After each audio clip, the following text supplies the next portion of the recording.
Hello, welcome back to the Mr. Arsenal podcast for the first of two podcasts this week. Obviously, we're going to be covering a lot going back. As you can see by the banner already, we're covering not the North London derby victory still. Yes, we're going to have it even more because they did it to us a couple of months ago, so we're doing it to them. See how they fucking like it.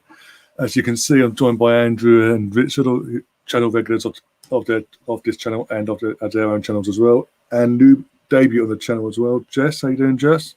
I'm good. How are you? Brilliant, actually. Thank you for having me. This is going to be I have a feeling this is going to be a good show. So, absolutely. Well, thank you for coming on as well. Obviously, because of time difference, it's time difference, so we had to work something out at some point as well. But yeah, 2 days later, and I'm still 2 days later, and we're still buzzing. Well, I am anyway. Jermaine Genius is still being salty on Twitter. I don't know if you see his recent tweet. Well, bring on the Europa League final. Come on, then. We'll beat you then. We win trophies. You don't. Oh dear. I mean, obviously, I spoke to Andy. I spoke to Richard on Sunday. We'll get your thoughts, Jess, on North London derby. It's a couple of days now. What have you had a chance to go back on it and relive it? Yeah, I've actually rewatched it. Well, I've rewatched the entire game once and the first half twice. So basically, I just wanted to make sure that I saw, like, I was really seeing what I saw, like, because I thought we played so good. I was so shocked, I actually thought it was going to be a close game.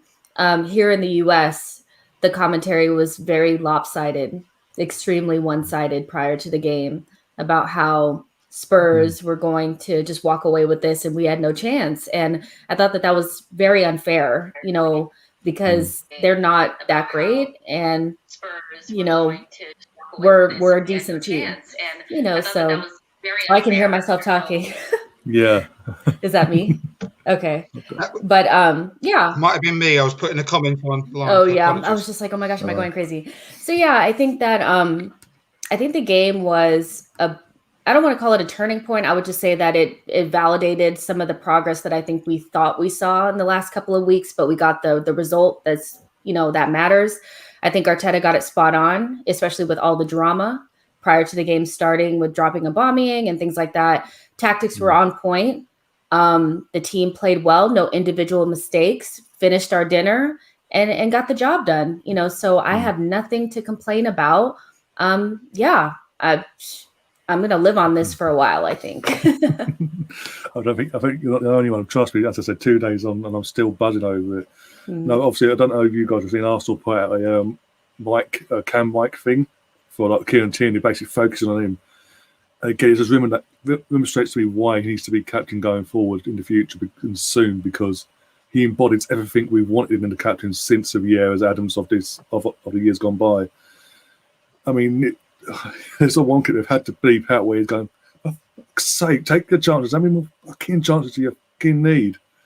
Well, this was when we're 1-0 down and things like that. It's like that embodiment, that pure passion. People go, yeah, he's young, he's 22, 23. This is the guy who came through the Celtic Academy. Yes, you can say what you want about the SPL and Celtic and what that league is now. It's still a mentality that's been installed in him, and it's brought over to England, to London, to us. And thankfully, I'm so happy we got him in the first place. And when he does play, he does put these performances in and shows his passion that we all see. It rams home even more that I was right, that to be happy when we were linked to him before we signed him that entire summer of we need to get this over the line because he's a good left back. I mean, obviously we've had that the whole week as well. The Tottenham fans going, Reguilon's a better left back, and then Tierney. And I'm like, okay, prove me wrong.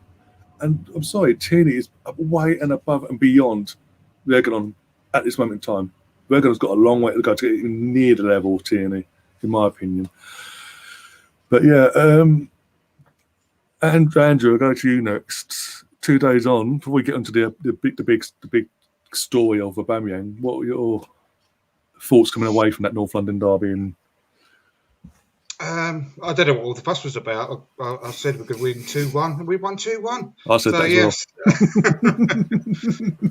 Well. And regarding Tierney, I mean, I was just saying throughout that summer, I said he'd be the most important signing we were going to make at that point. And I said before it actually gone through. I'm pleased to say I said that he should have been captain when he joined, and I was, everyone came back to me saying, no, he's too young.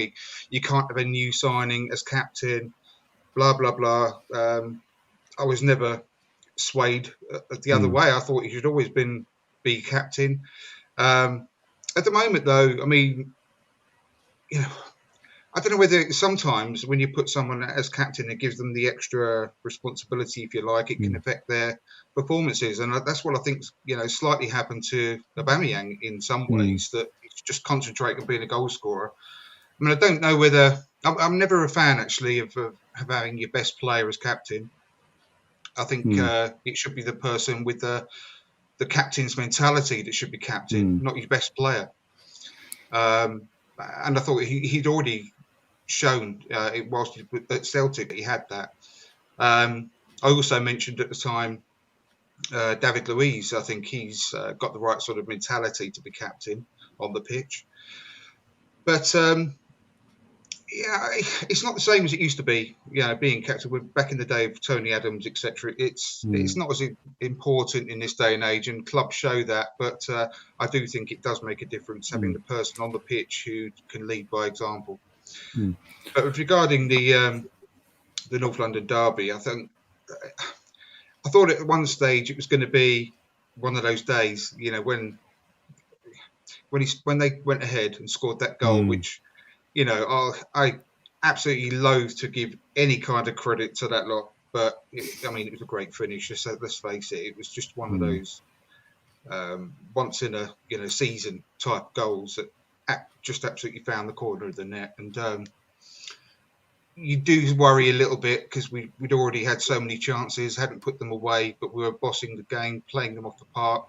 I think every single one of the players that we had out on the pitch that day put everything into the game. I thought it's very hard to score anyone under a 9 or out of 10 at that point. I'm delighted to see that Cedric has been called back up to the Portugal squad, totally deserved. Again, I was always bemused about the people that was slating that signing. I couldn't understand that, to be perfectly honest. Thought if you're going to have a reserve left back, who he was at the time, come in to challenge Bellerin. I mean, how many? You can't actually get a world-class right back who's going to come in and be happy to be, a reserve and a backup. So I thought you can't do much better than someone like Cedric. And I'm just absolutely delighted that the way he's taking his chance. He seems to be getting better every game at the moment, Cedric. He was top quality against Spurs. I mean, you couldn't ask for more, really, for a player coming in. To play like he did. From top to bottom, I thought the actual performance was fantastic, really, really good. I've watched it back as well, same as you, Tess, and I wasn't disappointed the second time I watched it. I think it's even better than the first time. I mean, when we're doing the watch along, it's very hard to actually take everything in. And as you know, Ryan, I got a bit het up at one stage and had to mute myself to actually just throw a few expletives out there because I was getting a bit annoyed.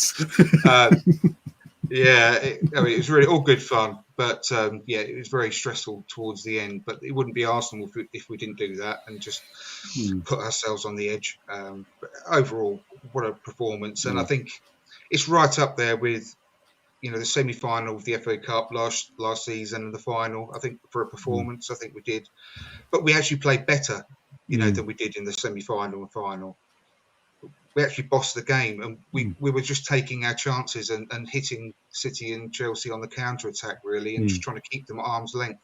But we were the one that were keeping Spurs at arm's length throughout the majority of that game.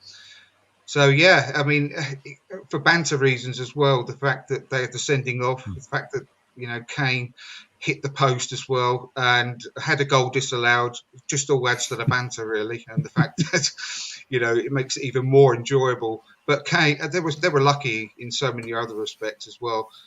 Kane should have been at least yellow carded, if not sent off, for that challenge he did on Gabriel. I mean, what a performance! That was a ridiculous challenge. How he got away. But it's like everyone's been saying for the last few days and recently, Alan Shearer used to get the same treatment because apparently, he basically kicked Neil Lennon in the head apparently, just like, and if he'd been held up in a court, not court, but in an appeal process, basically to reprimand him. In the afternoon, he basically apparently told them, if you suspend me, I'm going to miss the FA Cup final, and then I'll refuse to play for my country again. And they went, okay. And since then, it sent the president, and then we've seen it with John Terry a bit. Just knew that all that monarchy was going off a few years back with what he did with Anton Ferdinand and all that, and now we're seeing it with Harry Kane. Since that moment when Harry Kane kicked off with everyone taking the piss out of him because he was claiming a goal that wasn't even his for Tottenham, by the way. The media kiss his ass. The FA kiss his backside. He's now the captain. He's getting away with it. If that had been the way, if Gabriel had done that to him, what he'd done to Gabriel, I guarantee you, VAR would have got involved and he would have been sent off. Guarantee. Or Louise, it was pure and utter frustration from Kane because he couldn't get any change out of Gabriel at all throughout the whole match. Literally bossed him. Gabriel had him in his pocket the whole match and he was so frustrated, and you could just tell that's what that was. That was pure frustration in his part. But yeah, they deserved nothing out of the game. They were absolutely poor. Their fans, I think, if you look on Twitter, always do the hashtag search, for Mourinho out, Jose out. It's really worth doing just to spend an extra 20 minutes of your day just to read a few of the comments. But they hated the way that they played, and they're getting what they deserved. And anyone who even for 1 second thought that we should have gone for Mourinho over Arteta needs their heads testing, and I hope that they have a serious look at themselves in the mirror after that performance. And if they, God forbid, they get anything from the League Cup final against Man City, which the chances are very, very slim. But if they did, I hope it's worth it for selling their souls to the devil, because they're only going to go one way under Jose, and I'm going to enjoy watching it. Yeah, and also that's another thing I've sort of take more pleasure out of, as you said, about the Mourinho fact and the Tottenham fans sort of really sort of turn them again. Is that all week we've had, we've got the better manager, we've got the world class manager, you've got a winner, you've got Arteta. You're forgetting Arteta. That's he's just starting off, but he has actually won something in his first 2 months of his career as a manager. Give him some respect. Yeah, he's not to the level of what Mourinho would used to be. So because Mourinho's dropped off since he's come back from Madrid. Let's be honest. He's not the same. He's not the same person. He's bitter and twisted. But I'll give Mourinho this. He's very clever and diverting the blame from himself and his teammates. His players when they're shit, and diverting it onto the ref. Because everyone's talked. We've got no praise, by the way, amongst all this. No. Jermaine Genius is saying Lacazette was rash himself. He actually found Sanchez and things like that. Kean jumped on the bandwagon because he's working with the BBC. I'm just like, hang on, we did play for 75 to 80 minutes. We were the better team. We did dominate this fantastic world-beating team that won the title back in November, whatever. Give us some credit. Especially we're meant to be on our knees. We're in a rebuild. They're meant to be way ahead of us on that side. Well, they lost Son, right? And everyone was going on about them losing Son and what a big difference that was. Well, they lost Son to a hamstring injury. Oh, what happened to us at halftime? We lost one of our best players in Saka with our hamstring injury as well. People forget about that, and don't give that any time. So we lost just as an important player to us as they did. And yeah, they would get no credit whatsoever. Even don't forget we hit the post and the bar as well in the first half. So the fact that they hit the bar and had that goal rightly disallowed in the second half, that was cancelled out by what we did in the first half as well. So we fully deserved everything that we got. Yeah, I'm going to bring Richard in as well. Your thoughts, because we as you know, we spoke briefly after the game on your channel, but I want to get really into how you're feeling now and how you felt then, because obviously you do your watch along as well on your channel, and you had your fan cam thing with the Tottenham fans and us, myself and Albert and all that, and his nephew.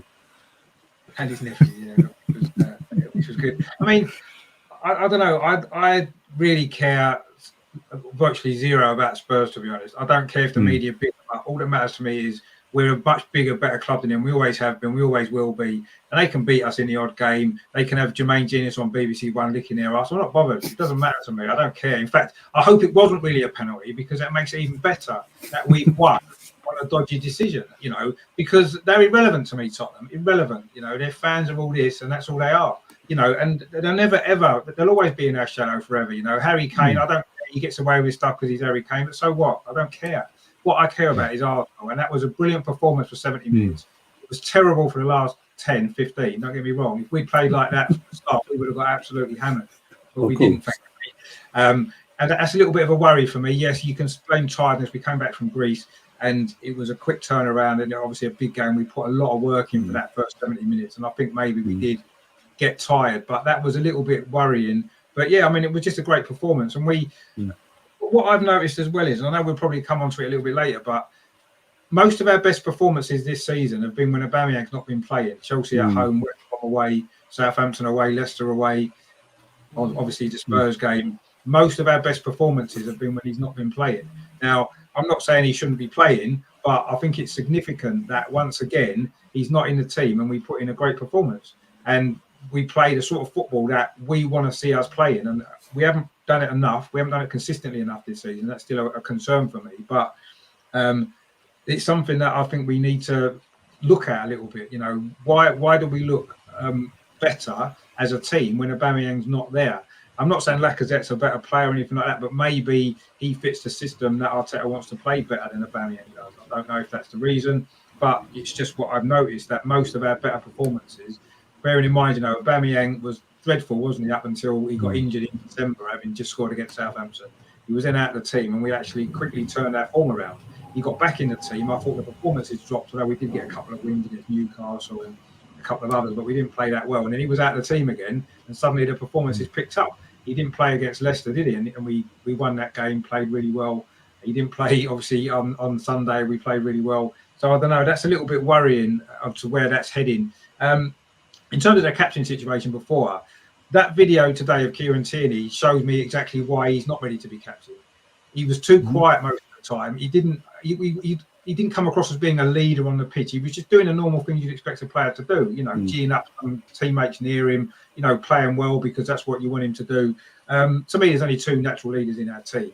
But the other thing with Kieran Tierney is he's injured too often as well. So at this moment, that's what other people have been saying as well. Yeah. I think in the future, I can see his potential to be captain, and I love Kieran Tierney. Don't get me wrong. I think he's the best left back in the Premier League by a mile, and he's fantastic. But I'm just not sure if he's ready. And I thought that was good PR from the club, putting that video out of Kieran Tierney. Are they looking at is he going to become captain? And this is a good way to bring that in, get fans on that side. I personally didn't think came across as being a captain in that video personally.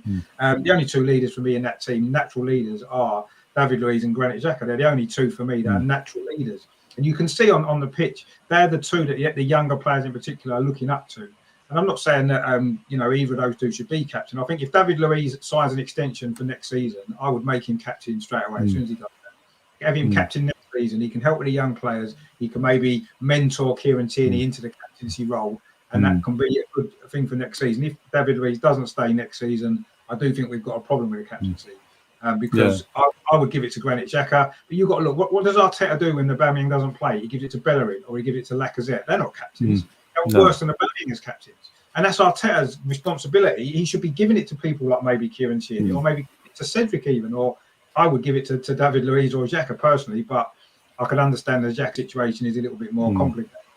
But I do think if David Luiz isn't there next season, we've got a problem. Who would be our captain? Who will Arteta? And he'll probably make Bellerin captain because he's the vice captain. He probably will, or Lacazette if Lacazette's there next season. And to me, that wouldn't be the right. I agree. The captain, Andrew said, the captaincy role's changed over the years, and it has. And you're never going to get another Tony Adams type captain because they don't exist anymore in football. Football's not like that. You don't have them sort of players. But you have to look at what you've got in your squad, and you've got to say, right, which of these players is that leader on that pitch? And for me, it's those two. And Kieran Tierney in the future may well become that player, and I hope he will. And he certainly looks as though he's got it in. I just don't think he's ready for that. But I mean, in terms of the game on Sunday, brilliant performance, a great win, and I don't care if all the media want to big up Spurs all the time. It makes it more laughable because how the fact that they're not that great Spurs, are they? We know that. They never have been. They've got a slightly better team now than what they had maybe 10 years ago, but that's not saying much because they were terrible then.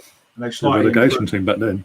Yeah, and I mean, we've gone backwards in the last few years. We know that. Look at our league position. Let's not try and disguise it. But let's not get carried away. The fact we beat Tottenham once this season, they beat us. At the end of the day, they're still above us in the league.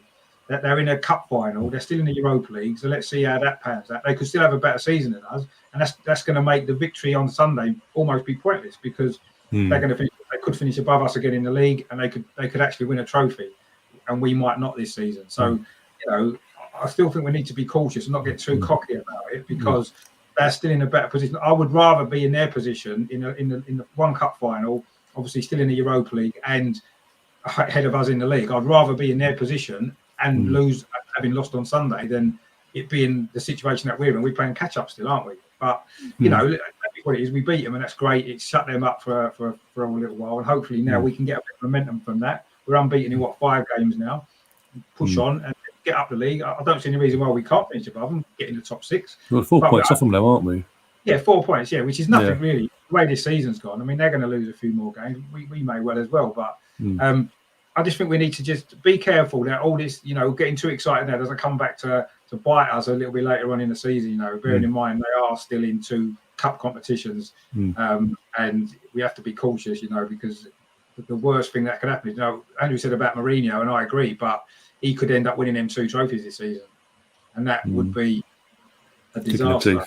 It would be. So I think we just need to just stand back a little bit and say, look, it was great on Sunday, fantastic performance, a great victory. Let's enjoy it, but let's not get carried away because we are still behind them. We've been behind them in the league for 4 seasons now. Yes, we won an FA Cup, we've got a trophy, and that's fantastic. But let's see how the rest of this season plays out, because I'm a little bit concerned that they might end up beating Man City. I think they've gone off the boil a little bit to what they were. Could be a good time for Tottenham to play them. And I say the Europa League, we don't know yet. Let's hope we can draw them in the competition before we get to the final. That'd be great, wouldn't it? I think over 2 legs, I quite fancy us. Can you cope? Can you cope? Could you cope with 2 90 minutes of North London derby in the Europa League? No, probably have a heart attack before the end of it. But I would fancy us to beat them over 2 legs than in a one-off final. I'd fancy us more to beat them over 2 legs. So I don't want them in the final. I want either them to get knocked out before that point, or us to draw them before then and knock them out, because I couldn't deal with playing them in a final. We have never played them in a final before. Semi-final, we had enough at Wembley back in the day. That was nervous enough. And we obviously didn't win them both either. So I would rather play them over 2 legs. Semi-final would be good because we've beaten them in lots of semi-finals over 2 legs, haven't we? So let's do that. Knock them out of that. Let's hope Man City beat them. But let's just be a little bit less. Don't rub it. Hold off until the end of the season, basically. Yeah, because it could come back to hold us. No doubt there'll be Spurs fans like screenshotting everything that we've put and capturing all the videos that we put. And no doubt they'll throw it back in our face later on if the thing comes around. So we just need to be cautious and say, yes, we beat them. It was brilliant. We enjoyed that game. I'm sure we all did. Even though the last 10 minutes cost me probably 10 years of my life, but we got it over the line and we won. And let's look forward now to the rest of the season. Hopefully we can finish well and they don't. And then we can come back on here in May, end of May or June, whenever the season's finished. And then we can laugh about Tottenham and laugh about how much the power shift, as they've said, has obviously stalled. But, we've got a lot of work to do yet to get to that point, haven't we, unfortunately, because we've put ourselves in a position now where we're playing catch up, and we've been playing catch up for half a season, and we've still got a lot to do. But let's hope that we can, because how brilliant it would be when, like Andrew said, Tottenham won the league in November. If we actually finish above them and we've had our worst season in living memory, that would just top it off nicely, wouldn't it? But still, I say we've got a lot to do yet. But let's be quietly confident, I think, is what we need to be, and let's go about it nice and quietly and get there. And at the end of the season, then we can laugh and then we can really enjoy it and rub it in their faces. That'll be good. Yeah, I mean, big up everyone in the chat so far, by the way, as well. And Steve said it's comment on the screen here. That pen was payback for the goal that Kane got from being offside and then getting the pen that tied the game 1-1 and cost us 2 points and Champions League football a couple of years back in his full season.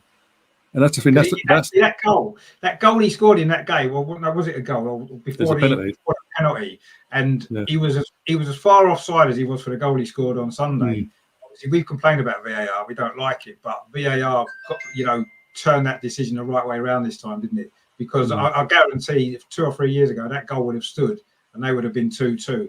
So we have to give credit. I know Melvin said it a couple of weeks ago, and he's right. VAR should get them right because that's what it's there for, and we shouldn't go over the top that it did. But 2 or 3 years ago, that goal would have been given because everything Harry Kane does is given. So we know it would have been, and he was miles offside as he was in the other one. So we need to say, yeah, come on, VAR, that's what it's there for. And unfortunately, it wasn't there that other time 3 years ago. Doesn't think so.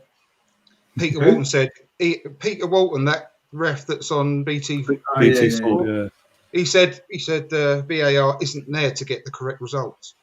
No, he did say that, yeah, but he's an idiot though, isn't he? We don't he was a crap referee and he's a crap pundit. I don't even know why they bother putting him on because he's never going to go against a referee, is he? He's never going to say, actually, all referees are wrong. He's not going to say that, is he? So he's going to be diplomatic and say, well, I can understand why the ref gives that. VAR's hasn't overturned it for this reason. He's 0.7 referees on because they're like a little club, aren't they? Like the Masons, you know what I mean? They're not going to go against mate, are they? So it's pointless. It's an absolute waste of time. Whenever they say bring Peter Walton in, I'm like, no, let's not bother. It's a waste of time. Let's just get on with the game. Well, lots of Peter Walton and Dermot.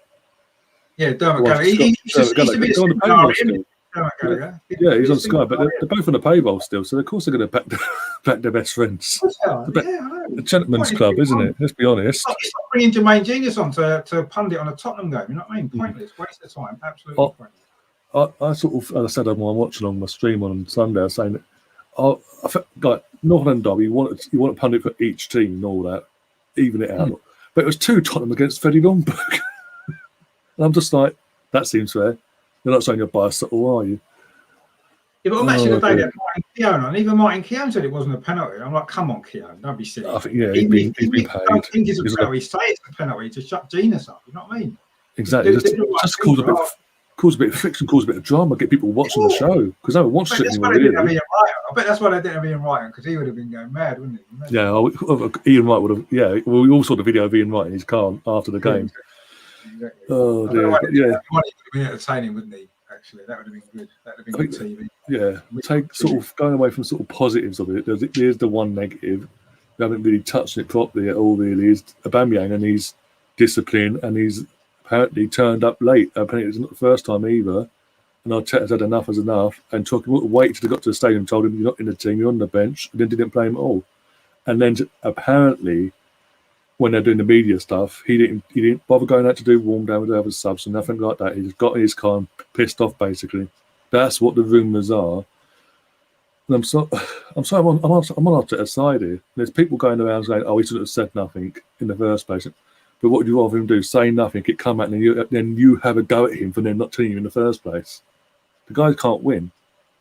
And I'm sorry, I'm on Arteta's side. He's got to set a precedent. He said we've seen the promo stuff they do for the new kits every season at the start of the season. He said there's no non-negotiables. There's standards got to be set at the club. This, that, and the other. And Aubameyang, he's now our highest paid player, and he's our club captain. He needs to be leading by example. And it's like you said, but David Luiz. Whenever a player gets a big contract with us, the same with Ozil, it was, it would have probably been the same with Sanchez. And now it's the same with Aubameyang. Why do they suddenly, their form disappears and they suddenly lose all interest? There's a lesson there, isn't there? Why do Arsenal and other clubs probably do it as well, offer these players these overinflated contracts to keep them happy when all it ends up doing is it ends up diminishing their value in the team? And we've done it so many times. We've never learned a lesson, have we? I mean, yeah, we all wanted Aubameyang to stay. Of course we did, because he was an important goal scorer for the team and everything else. But we haven't learned a lesson, have we? We gave him what he wanted, probably more than he wanted to keep him. And we did the same with Ozil. And look at the situation. This is turning into another Ozil situation, isn't it? And I don't want it to be, but, I was just going to say that I think it also has something to do with what state these players are in when they're getting these contracts. Ozil was just off of the back of, being, retired from the German national team, so there was no going back there. Aubameyang, I know he's the captain of Gabon, but let's just be real. They're not really that competitive. They're not the best team. in the world. He's 30 something years old. And I think at this point, he doesn't really view Arsenal as the type of team that's going to compete for anything while he's there. So at this point, what is the incentive for, I mean, he's not somebody who came through Hell End or has any connection to the club besides being an employee. You know what I mean? So it's kind of like there's no incentive for him to do anything at this point. He's got as much, he has, and they can't even fine him anymore. And I think that's pretty much what they came to the conclusion was like, fining you is not working, so let's do something a little bit more drastic. All we really can do at this point is embarrass him. It did embarrass him and made him look like an a-hole, So to me, it's just, you have to be careful about giving players big contracts based on what they did and not based on what they can do. He's just been, he's kind of done at this point. There's nothing else that he can really do in his career. Staying at Arsenal was conceding. I don't think I'm going to win a title here. We're not going to win Champions League. I'm 30 something years old. Give me the money and I'll just chill. His whole everything, his energy has changed so much once he got that contract. And it reminds me so much of Ozil. Ozil was younger, but his career was virtually over as well. He had already won everything in the game. Arsenal was kind of fourth place every single year, then kind of downgraded from that point. So it's about mindset and where they are in their career. You can't give these types of players. I mean, personally, I know that they said that everybody wanted Aubameyang to resign. I didn't. I think I'm on record somewhere saying that I didn't want him to resign because I just thought this could happen, and I'm not shocked. Like, I'm really not shocked. I mean, if there is a clause there that says like, okay, if we don't make fourth place or we don't get in Champions League, he could go, I wouldn't be upset, to be honest. I don't think we need him. No, I wouldn't. I don't think we need him. Yeah, I'd agree with that now. I suppose looking at the start of the season, I think he was important and we all felt we did need him. I know, you said you maybe wasn't fussed either way, and I can understand that with a contract because we saw what happened with Ozil. We've seen it happen with other players at other clubs as well. And there was always that doubt in my mind that once he'd got the money, like you said, what more can he achieve at the club? He's not the sort of player, is he, that's going to inspire us onto greater things. If he's got good players around him, he'll score goals, and that's all he's ever offered everywhere he's been in his career, really. He's not the sort of player that's going to inspire a team on his own in the way that certain other players can elsewhere. So yeah, I agree with that. Yeah, and I think maybe now we've seen he does seem to be going through the motions, and what he did at the weekend. If he's late again for a game like that when he's a captain, I will strip the captaincy off him straight away. That's it. Sorry, mate, you're not captain anymore. We're Arsenal. We've got much higher standards than that. And if you're not going to meet those standards, I mean, Arteta came in, didn't he, saying, "Oh, these non-negotiable. We've got to act now." Dropped him from the team. Fantastic. Well done, Arteta. I applaud you for that. Now take the captaincy off him. Give it to somebody who's deserving of it and who's an actual leader and who cares about the team and cares about what's going on. Yes, he's had personal issues. But you give it back to Xhaka though. That's a bit. I personally would. I have no problem doing that because Xhaka's a player. He plays every week. He's a leader on the pitch. The players respect him. The manager respects him. The fans don't respect him, but fans, I don't care about what the fans because most of them don't have a clue. But that's the point. Yeah, but he's guilty of what you just said that Aubameyang is guilty of, disrespecting the club. I wouldn't give it back to him in a million years. He threw it on the floor. But I totally get his on-pitch persona. He don't care about the club at all. Xhaka, he doesn't care about Arsenal in a. No, he does. At all. No, he don't. No, he don't. He cares about himself. No, I totally disagree. I think he does care about the club. I think he does, and I think he's been here 5-6 years. He's obviously a big part of. He's been a big part of every manager's plans. The players respect him, and the players respecting is more important than whether we respect him as fans. I think the manager respects him. The players respect him. He's a leader. You can see he's a leader. He's the one on the pitch. He's organising the team on the pitch. He's Arteta's man on the pitch. The only reason why he's not captain is because of the backlash that Arteta feels, and maybe the club have said it'd be too much of a backlash from the fans. He's already got loads of stick on social media. Makes one mistake against Burnley, the only mistake he's made for like 20 games, and he gets completely crucified for it. I mean, come on, the guy has been playing fantastic. He's been our best player consistency-wise pretty much most of the season. He makes one mistake. And everybody makes mistakes. Let's get it clear. And everyone jumping on him, crucifying him. To me, he should be captain, but he'll never be captain because of the fact that the fans would turn on him. That they would turn on the club for making that decision. But we've got to what's best for the club. We're not what's best for the fans. The fans at this moment in time, first of all, are not there, and secondly, the overall picture of the club is more important. He is a natural leader of that team, and he plays every week. He's there. He's never injured. He's only unless he gets suspended for a sending off, which happens. But he's there every week. He drives the team on. He's a leader, and I think he does care about the club. I think it's clear he cares about the club. Because all the stick he had, it would have been easy for him to say, right, I don't need this, I'm walking away. And he still gets stick now. Every week, but he's still there.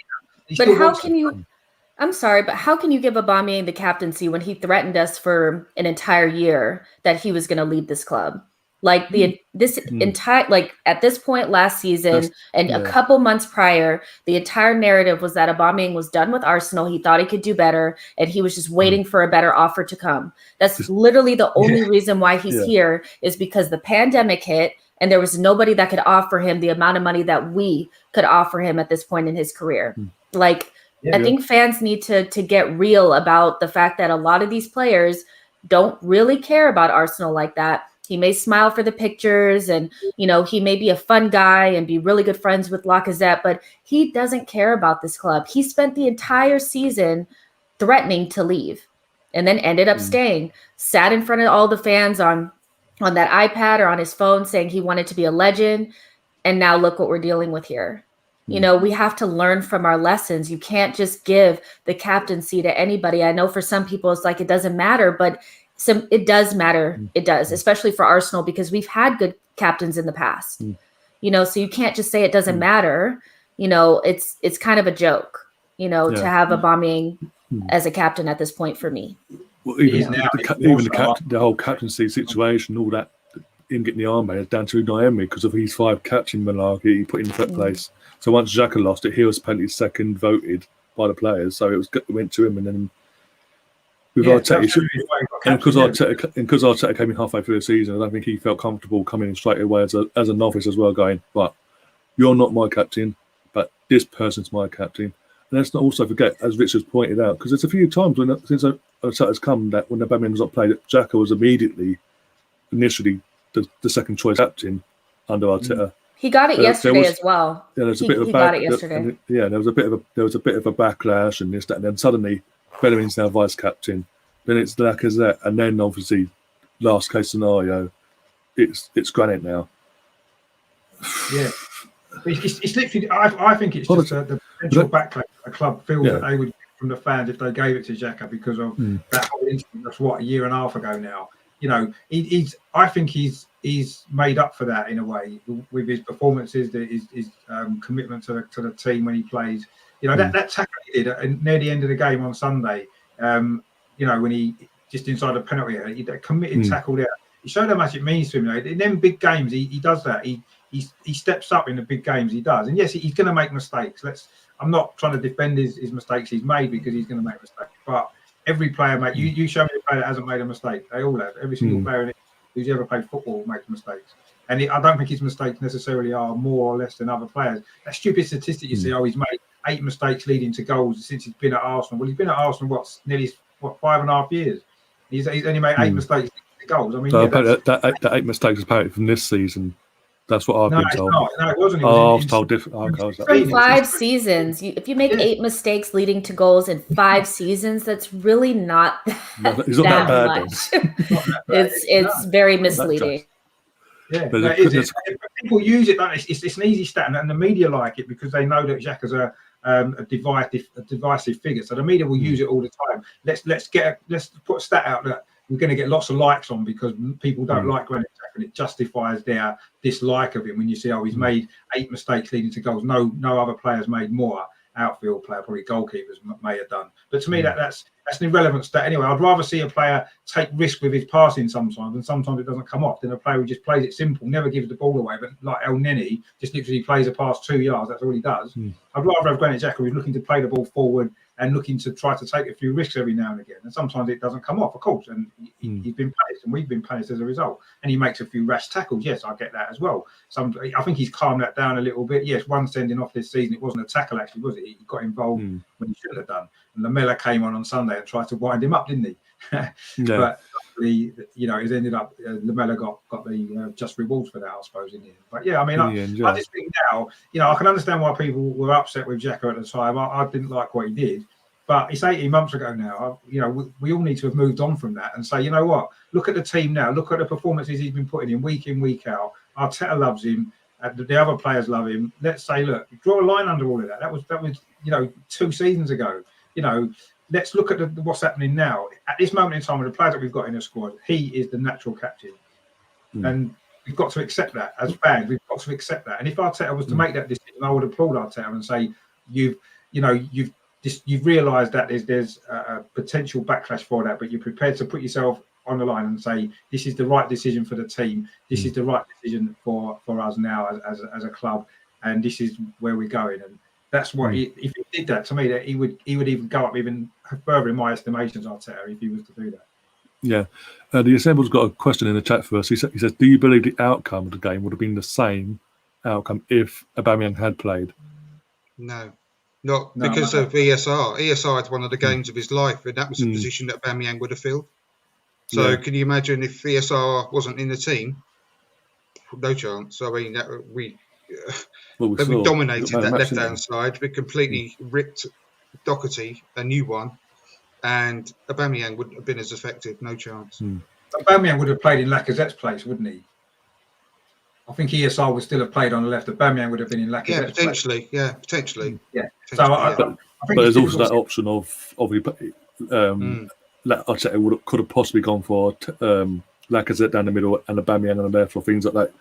If Aubameyang hadn't done what he'd done, I think Aubameyang he has done that before. He would have played center forward. The three behind were the players that Arteta had set up to make sure that Aubameyang got the service. But the last time that Emile Smith-Rowe played off of the left, I think it was against Benfica, and it was pretty much the same setup, but Aubameyang was in the center. And I just remember Emile Smith-Rowe getting the ball with his back to goal and kept passing it back, these real simple passes. And I don't know if Emile was given more license to bomb forward because Lacazette was there so that he could make those runs and have the impetus to be that person on that side. Everything would have been different if Aubameyang had been out there. I don't know if the result would have been, we don't know what the result would have been, but I definitely think the game itself would have been different. And quite frankly, I'm more interested in seeing Emile Smith-Rowe play the way he did than Aubameyang getting a couple goals. That's just Aubameyang goes to that left-hand side, and that, even when he's playing centre forward, he actually drifts over that side. And how that would have affected Emile Smith-Rowe's role in that game would have done, because you can't have two players taking up the same positions, I suppose, and that's probably what would have happened. So it was probably, I say, our best performances this season have been without Aubameyang in the team, and that could be one of the reasons. Because since Smith-Rowe's come in at Christmas, when Aubameyang was sort of out of the team, that's when we've improved. And maybe that's part of it as well. Maybe it is because of that. He takes up similar positions where Smith-Rowe wants to be, and obviously Smith-Rowe's offering us more because of his creativity as well. Aubameyang doesn't offer any creativity, really, does he? If he's not scoring, he's not doing anything else, is he? Really? Let's be honest. He doesn't contribute much else to the team. And so, I mean, it would have definitely been a different game with Aubameyang in the team, without a doubt. Yeah, we still might have won. Let's hope so, but we'll never know. It doesn't matter now, does it? Really, I suppose. Well, Stuart Chappers, as Andrew knows him as well, he's on us in the chat. He's making his point about who he wants to skipper going forward.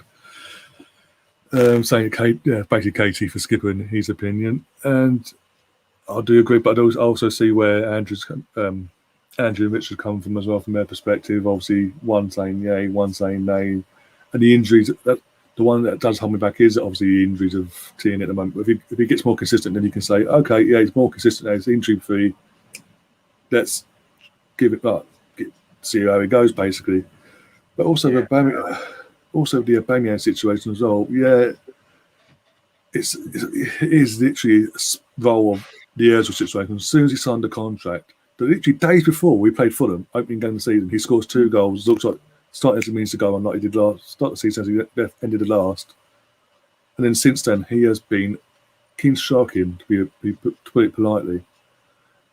Although there's one point, Ryan, he's actually scored 10 goals in his last 12 starts, and that's a pretty good record, actually. I know he had a terrible first half of the season. I know we played better without him in the team, but that's an impressive stat. Yes, he got a hat-trick against Leeds, he got 2 against Benfica, so that's half the goals in 2 games.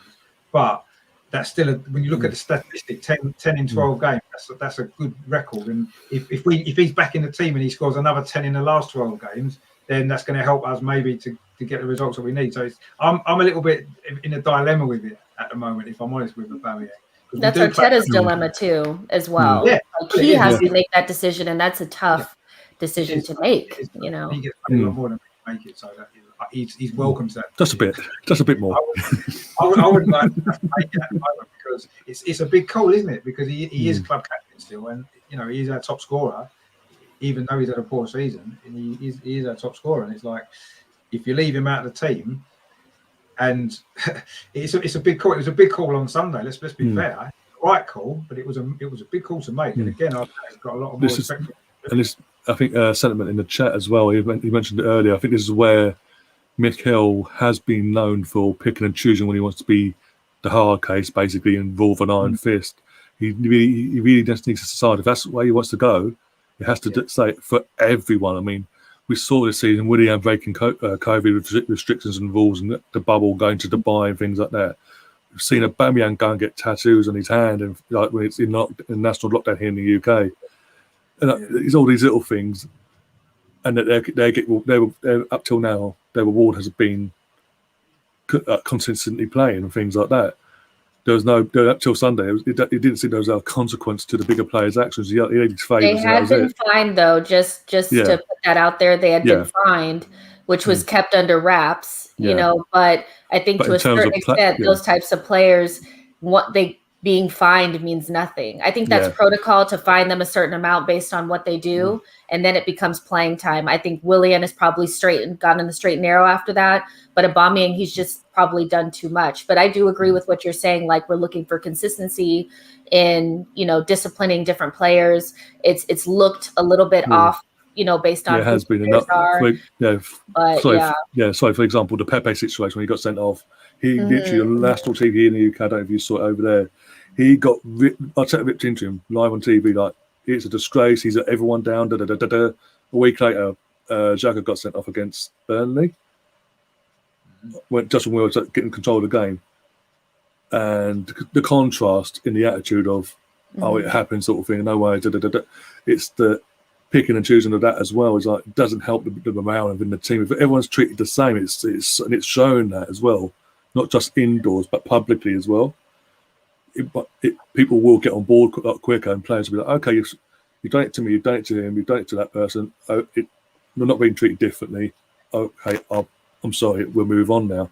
But now he's done it to the biggest player at the club, hasn't he? The highest paid player, and he's done it to him. So now there's no going back from that now, is there?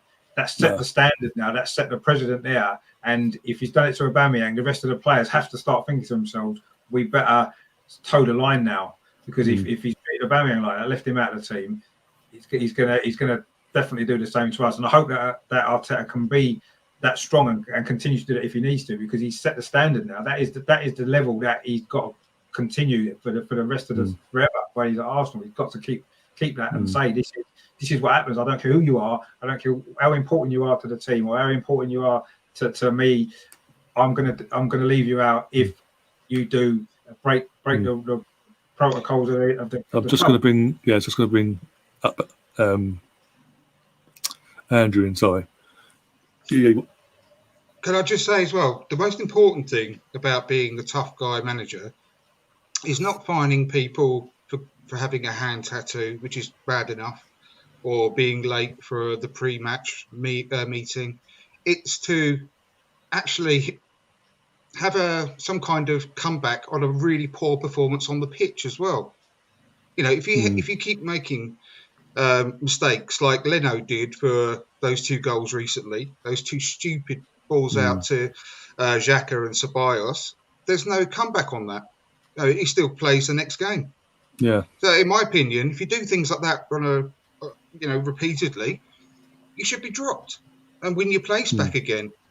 Matt Ryan should have been in goal against Tottenham, for example. Yeah. In my opinion, that's what's more important than just being a tough guy behind the scenes for people who just don't turn up for a meeting. Don't get me wrong; they should be penalised for that as well. But there should be some kind of comeback on a poor performance on the pitch as well. That's really, really important. Well, we saw for most of the first half of this season already with Woody and how long it took for him to be dropped to the bench, and he was putting in consistency, not good enough performances for the sort of money he's on. That's what I'm saying. He got in. That's what I'm saying. And everything fell on a plate for Arteta basically on Boxing Day. Oh dear. But I mean, the chat they've had a few comments to say. I mean, Melvin's joined us in the chat. He's obviously mentioned Smith Rowe. I put them on the screen a minute ago. Something FC in the chat saying Uber has stat padded this season. Laka, for the lack of starts, has been our top goal scorer for the most part of the season. Okay.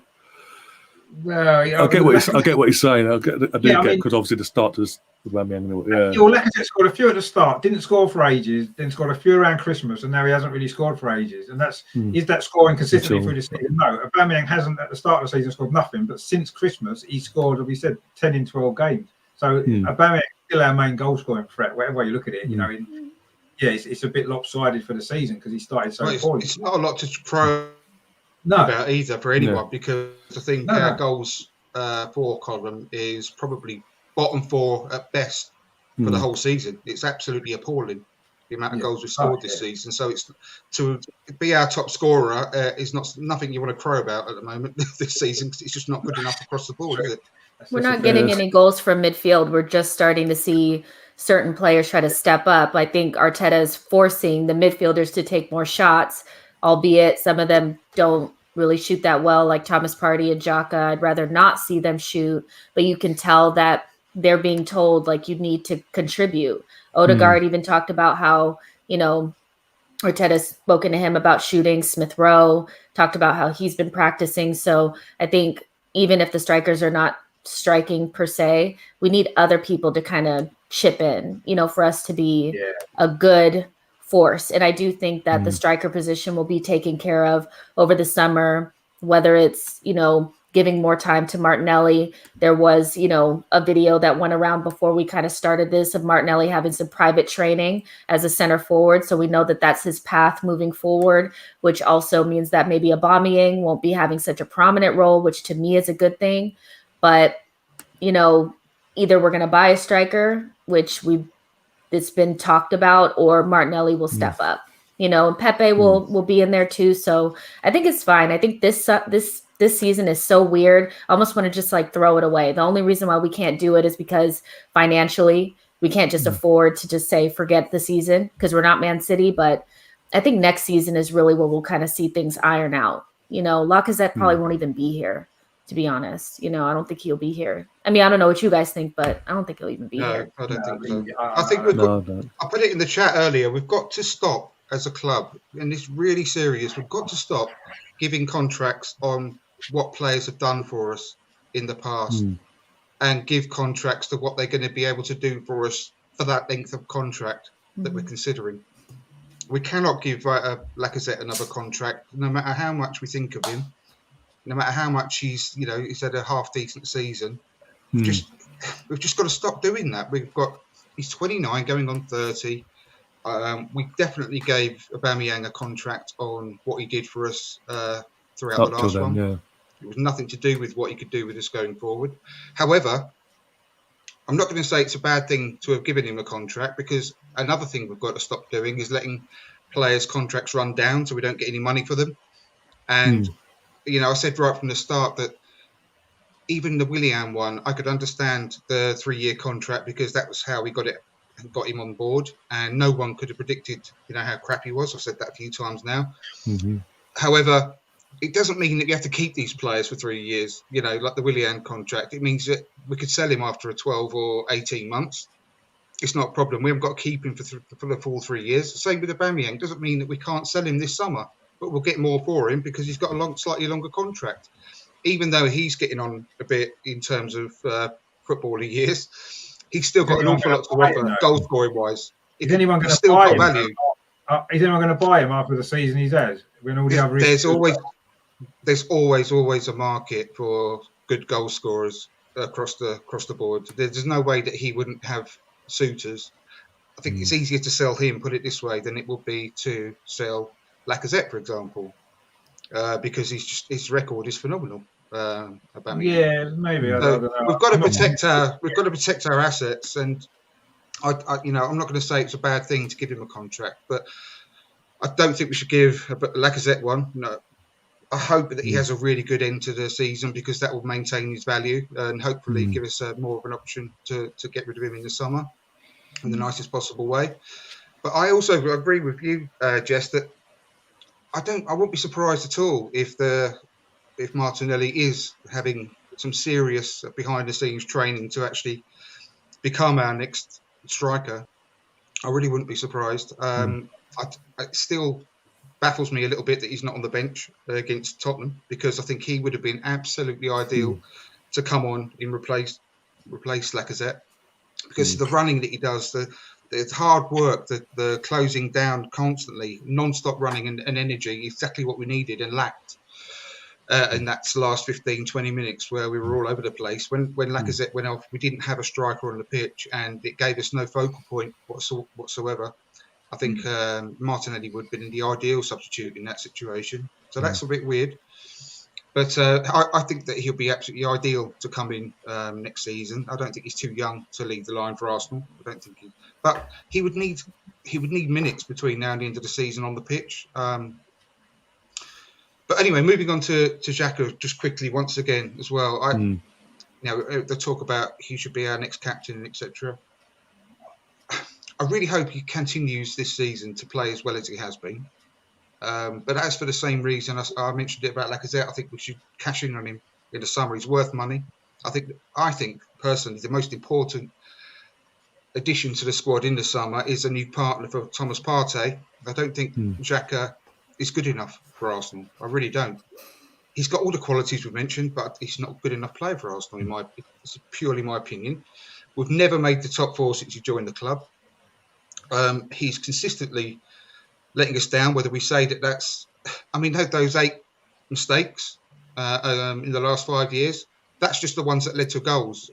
How many other mistakes does he consistently make as well? And I'm not slating him completely, because he has been really good this season, but I just genuinely don't think he's the type of quality player we need going forward. So what does an upgrade look like to you? That's a good question. Like, what is the upgrade? An ideal, I think him and Thomas Partey look good together. Ideal player for me, right at this moment in time, would be... I mean, if money was no object, I mean, Douglas Luiz would be one of the top of the list for me, the Villa player. Young, hungry, dynamic, loads of pace, really good passer of the ball, gets forward as well. The guy from whose name completely got out of my head from Brighton, Bissouma. Definitely, yeah. He also looks very, very strong as a candidate. Right at the top of my list as well would be the guy from AZ Alkmaar, Tayan Koopmeiners. I think he's a fantastic player. I've been following him for the last couple of years. Had a Dutch journalist on my show a few months ago to talk about him. He is really adaptable guy. He's tall, strong, powerful, can also play in central defence. But from a defensive midfield role last season, before it obviously finished in January last year, I think, or February, the Dutch league. But he'd already got 11 goals up until that point from a central defensive midfielder position. He has got the same kind of attitude as what is wrong with my brain? The guy, the young Dutch guy, central defender, went to Juventus. De Ligt. De Ligt, yeah. Sorry, De Ligt. Thank you. I don't know what's wrong with my brain today. He's got the same kind of attitude from as a young age that he has on the pitch. He's a strong leader. And he's only 22, 23 now. He's another one I would strongly look at, because he would have been available last summer for around the 15 million mark. I've got no reason to doubt that it wouldn't be a similar sort of figure moving forward. And that's a clever signing, one that will beat the traffic, if you like, because there's no doubt that he's going to the very top. to one of the clubs across Europe. It'd be great to get hold of him sooner rather than later. But either one of those three, that's just three off the top of my head. I think the issue is that we don't have any funds, right? Like, what if you have to choose between getting a Xhaka replacement or making Odegaard permanent, which we have to. There's not going to be a loan option. We have to purchase him. We have this 35 million on Odegaard or potentially 30 to 40 million on a Xhaka replacement. Which one is more important? It's not our issue. We're not the owners of the club. It's not our money. The thing is, that's exactly why I said about selling Xhaka in the summer, whilst he's got a really good value. If he's on the back of a good season, that is the perfect time to sell. And that's why we need to be a lot smarter with the contracts we give out. Why we can't give a contract to Lacazette, why it would be wise to sell Aubameyang in the summer after he got a new contract last summer. We need to be smart and sell these players whilst we can. And I know it's going to be an extremely difficult market again in the summer, but that's not our job. That's why we pay millions of pounds for these people to do that, to actually get these players sold.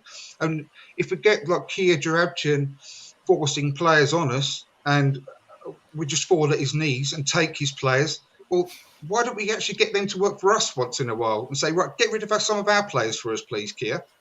We've scratched your back so much, all the skin's falling off. So you need to go and do it for us every once in a while and try and get rid of some of our players.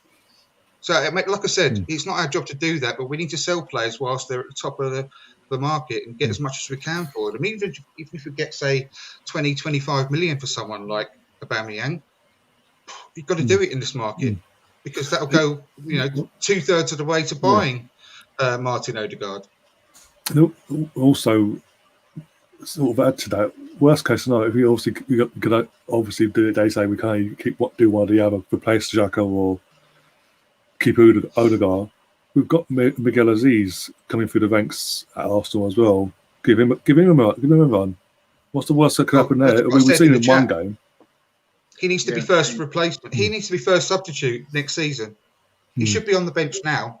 Like I said, to get minutes before the end of the season. Last 10, 15 minutes, get him used to the Premier League. He's a massive, massive talent who's also his contract runs out in the summer. It's gone, unmentioned. It's looking very likely signing a new one. Thank God. But he is such a talent. He is a really strong. You can tell he's not a normal young player. He's one of those top echelon of young players who needs to be kept around, and that's why he should be the first. If say we brought in a Basuma or a Douglas Luiz or whatever, he should be the first replacement on the bench for when they come in. I really, really firmly believe that. And also Balogun should be getting minutes between now and the end of the season as well to dangle the carrot to get him to sign a new contract.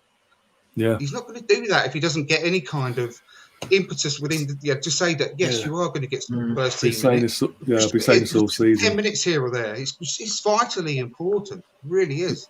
Yeah, he looks like a good. And if he doesn't, like I said, if he doesn't do it, if he doesn't swim, if he sinks, at least we'll know. At least we'll know before we give him some money from him as well. A big contract as well. But I think exactly. But I think either way, I think with Balogun and Aziz, even if they don't make it at Arsenal, we should still be looking to give them a new contract just so that we get some decent money for them further down the line. And as I said, with Balogun, I've been saying all season, all he personally wants is a guarantee that he has a chance to play at the first team level with Arsenal. What we've got to ask ourselves is if Martinelli's not getting a game, what chance has Balogun got? When Martinelli's already proven at the top level last season, he scored 10 goals. And if he's not getting a game, what makes us think Balogun's going to get a game ahead of Martinelli? Because he's not, is he? Absolutely no chance. Just this sends that over into the group chat. I'm going to put it up on the screen now. If I can, I've got to share the screen, and I'll put it in. Back Martinelli. I think Basuma's more of a backup for Thomas Partey. Actually, they're very similar sort of players. I'm not sure how well they play together. I like Basuma. I'm just not sure how well they play together. All right, this is what has been sent over. I've got the big screen. Yeah, it's just a cute clip of. It's a 4-second clip. One sec. But there's basically Martinelli in training today.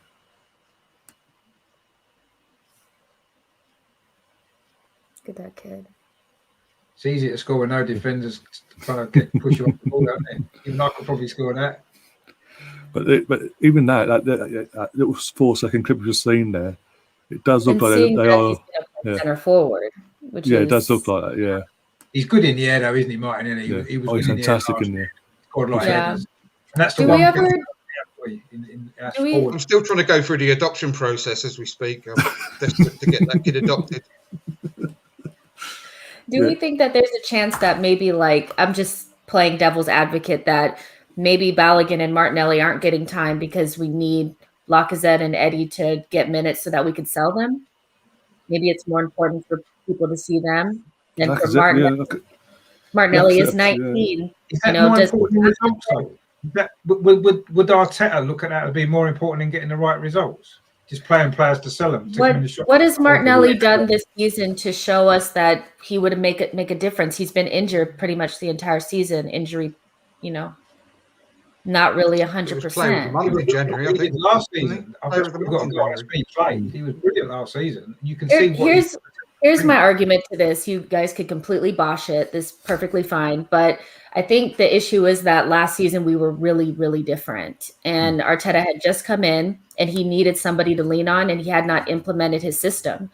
When Martinelli came in and played against Manchester United, we all applauded him for doing that like goal-saving header away from Rashford. But the reason why he had to run halfway down the field to get to it was because he was out of position.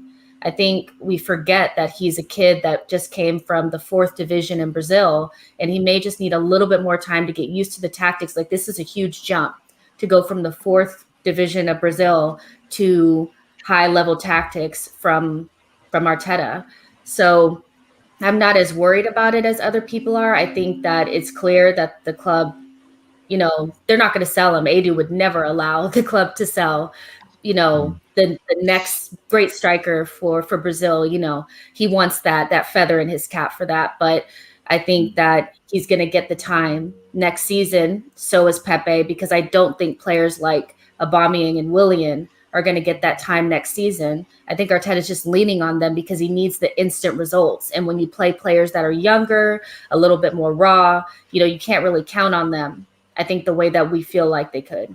That's just my thing. Now, if we go next season and Martinelli doesn't play, then we can come right back here and you can say you were wrong, but I just think it's just he needs more time. I would like to know, though, the reason why. I mean, if Arteta was to come out and say that's the reason, then I think, okay, that makes sense. But while we don't know, we can go on what Martinelli did last season. He did, he showed that he could cut it in the Premier League, and he showed he could cut it in our team. And he seems like I know he's had injuries.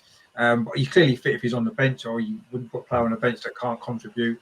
Why does he not come on with 10 minutes to go instead of Willian? Why does he not come on when we're chasing a game, need a goal? The game in Benfica, I know we got away with it, but he brought Willian on instead of Martinelli. You can't tell me Martinelli isn't more likely to create a goal or score a goal than Willian is.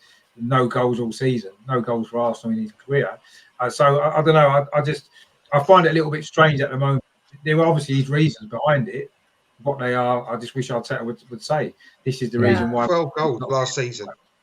12 goals in his debut Premier League season. I mean, that's quality. You can tell straight away. Yeah. And he was, like I said, when he came, he was the one that revitalised us in Chelsea game. Well, don't forget, most of them were under a different coach. Under Unai Emery, he got most of his goals. Well, in fact, what was under Freddie Ljungberg, wasn't it, against West Ham as well when Freddie was in charge. He only really played under Arteta when Aubameyang was suspended for them games. Even then, in them 3 games when Uber was suspended, Martinelli put a performance in, and obviously he scored one of them goals against Chelsea. Well, 2 of the games, didn't he? 2 of the 3 games he played. Sheffield United, he scored, and Chelsea, obviously. So if Arteta squanders that talent of Martinelli, if he squanders that's gross misconduct. I mean, I'm not being funny. You can't let a kid like that leave without fulfilling his potential at Arsenal. It's ridiculous. There's a question. I need to know what's going on, because something obviously is going on, because otherwise he'd be playing, or at least getting minutes on the pitch, not every starting. I'm not saying he should start, but if he started against Man United, took him off at half time, he's not been on the pitch since. What's that all about? I don't understand it. No, but there's a question here for you, Richard, in the chat from Out and Out Gunners podcast saying, who would you sign as a centre forward if in the summer Laka goes? I mean, again, it comes down to the money, I suppose. If if we had the money, the player I actually like, and I think would be good for us, he would give us a different option, would be Dominic Calvert-Lewin, because I think he's strong in the air, he can hold the ball up, he's a focal point for the attack, and I think that he'd be the sort of centre forward that we don't have. You know, it's a sort of forward maybe Balogun could become. But yeah, I would like to see Calvert-Lewin in our team. Actually, we'd probably never be able to sign him. One, we wouldn't be able to afford him, and two, why would he necessarily leave Everton to come to us? I don't know. But a player like that, you know, I don't like players who we've seen maybe playing in different leagues, because we don't know how easy they're going to adapt or not. Some of them might adapt quickly, like Odegaard seems to have done. Some might take ages, like Pepe has done, and others as well. I think if we're going to spend money on a centre forward, I want someone who you can almost guarantee is going to come into the Premier League and hit the ground running. Someone like Calvert-Lewin, not necessarily Calvert-Lewin, he just springs to mind because I like what he brings. So someone like him, or someone that's playing in the Premier League or playing in English football already, you know, look at what Villa did with that Watkins. You've got that. What's it? That is it. Tony Watkins, yeah. The other guy at Brentford now, who's Tony. Tony. Yeah, he somebody like that could be a good option, you know, because somebody he's been linked with us.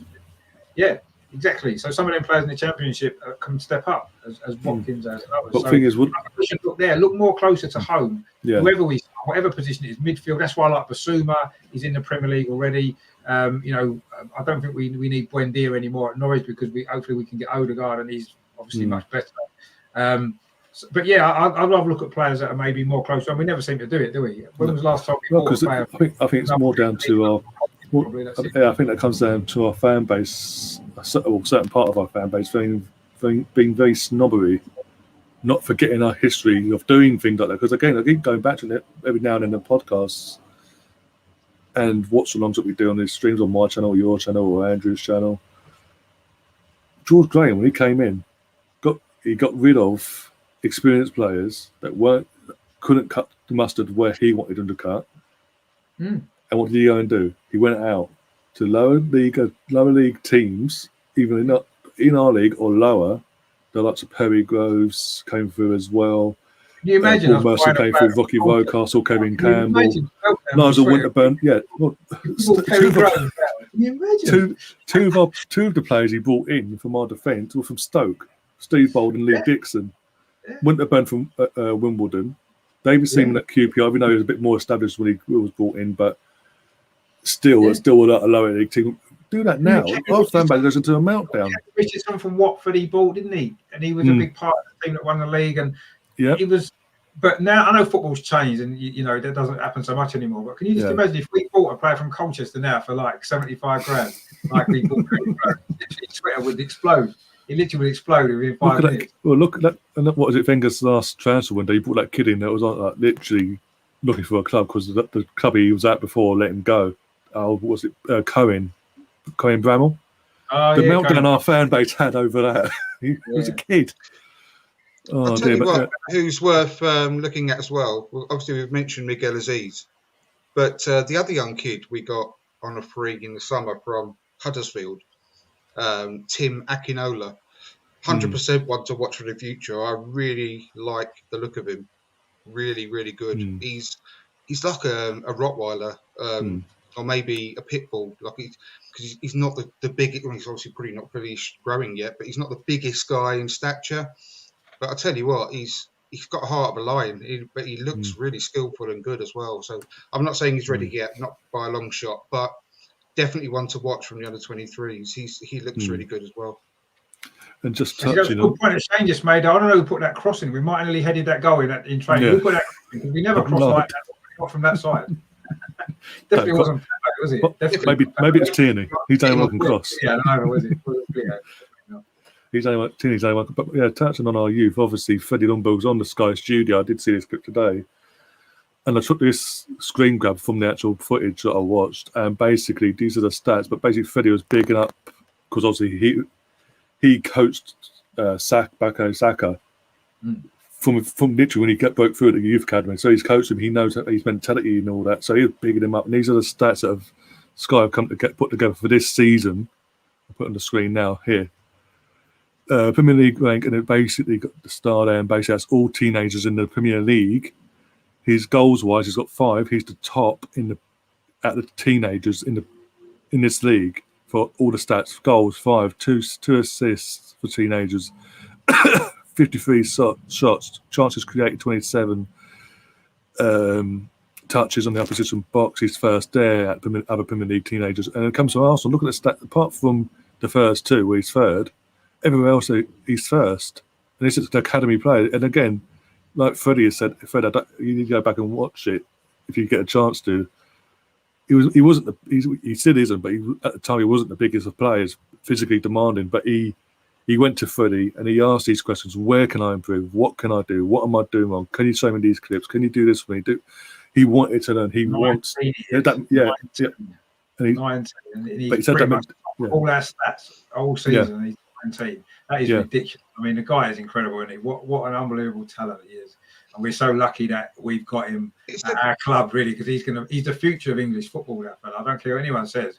He's going to be, as long as he's not ruined for England by Southgate, who doesn't seem to know what to do with him, he is the future of English football. He's the best young English player I've seen for a long, long time. He's unbelievable. And he's getting, I know he's looking a bit tired the last couple of games, but he's getting better in every game, isn't he? Even when he's tired, he's not playing well, he's still contributing positively.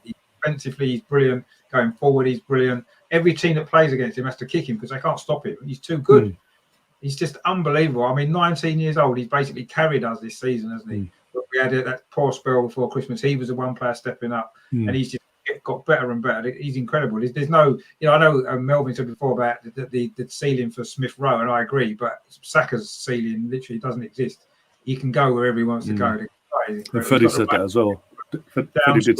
Got the right upbringing. He's got everything right. He's a generational player, and we're so lucky to have him. And I just think all of us need to really realise that we've got something really special with him, and just appreciate him and enjoy him while he plays for us. Because if we don't progress as a club, we won't probably, unfortunately, keep him because he'll have to go elsewhere, and who would blame him? But let's enjoy him while he's here because he's just incredible. I'm so proud that he's come through our academy. You can say he is one of our own, unlike the other club who say that about their one who actually isn't. But he's actually is our player. He's come since he was 4 years old, whatever he came through. Brilliant. Because Freddie was asked about Saka's what is his ceiling, like you said, and he said there isn't. I don't think there is. And he said I don't like saying players have got a ceiling because it's sort of puts a pedestal on it. Once they reach that ceiling, they can sort of stop. Whereas if you do what he's done when he was coaching him, give him the free reins, but also the mentality from a 15-year-old boy doing his GCSEs and all that as well at school to come to someone like Freddie and say, I know I'm not doing right. I know I can do better. This, that, but can you help me? Can you guide me and make me a better player? And certain situations to go through things with me. That's how you become the best. That's how you become the best. By wanting to learn, wanting to improve, no matter how good you are. That's what Ronaldo's done in his career, isn't it? He's become the best because he wanted to be the best. Apparently, he's made himself become the best. Martinelli's doing that as well. Yeah, and he's continued that in the first team as well.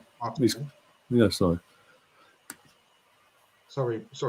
I was going to say Martinelli hired this a nutritional coach and a personal trainer as well about a year ago because he's got the right attitude to want to reach the top. I think he's literally modelling himself on Ronaldo.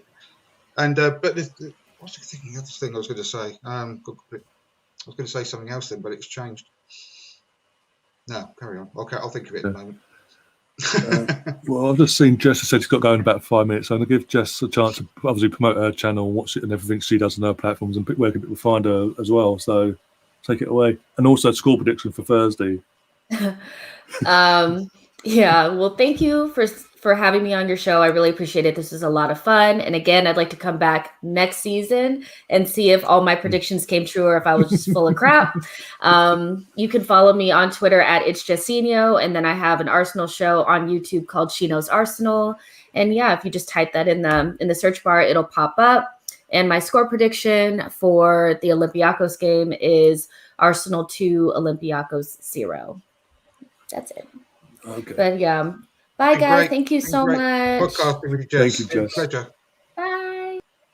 Bye. And then there are 3 of us. I'm just going back to the chat now. One sec. Also, yeah, Shane in the chat, actually, for you, Andrew, you know how much Charlie, going to try and pronounce that name, bloody hell. It's Patino. Charlie, Patino. It's not at the end of it. Charlie Patino, isn't it? Patino. Supposed to have a bright future at Arsenal.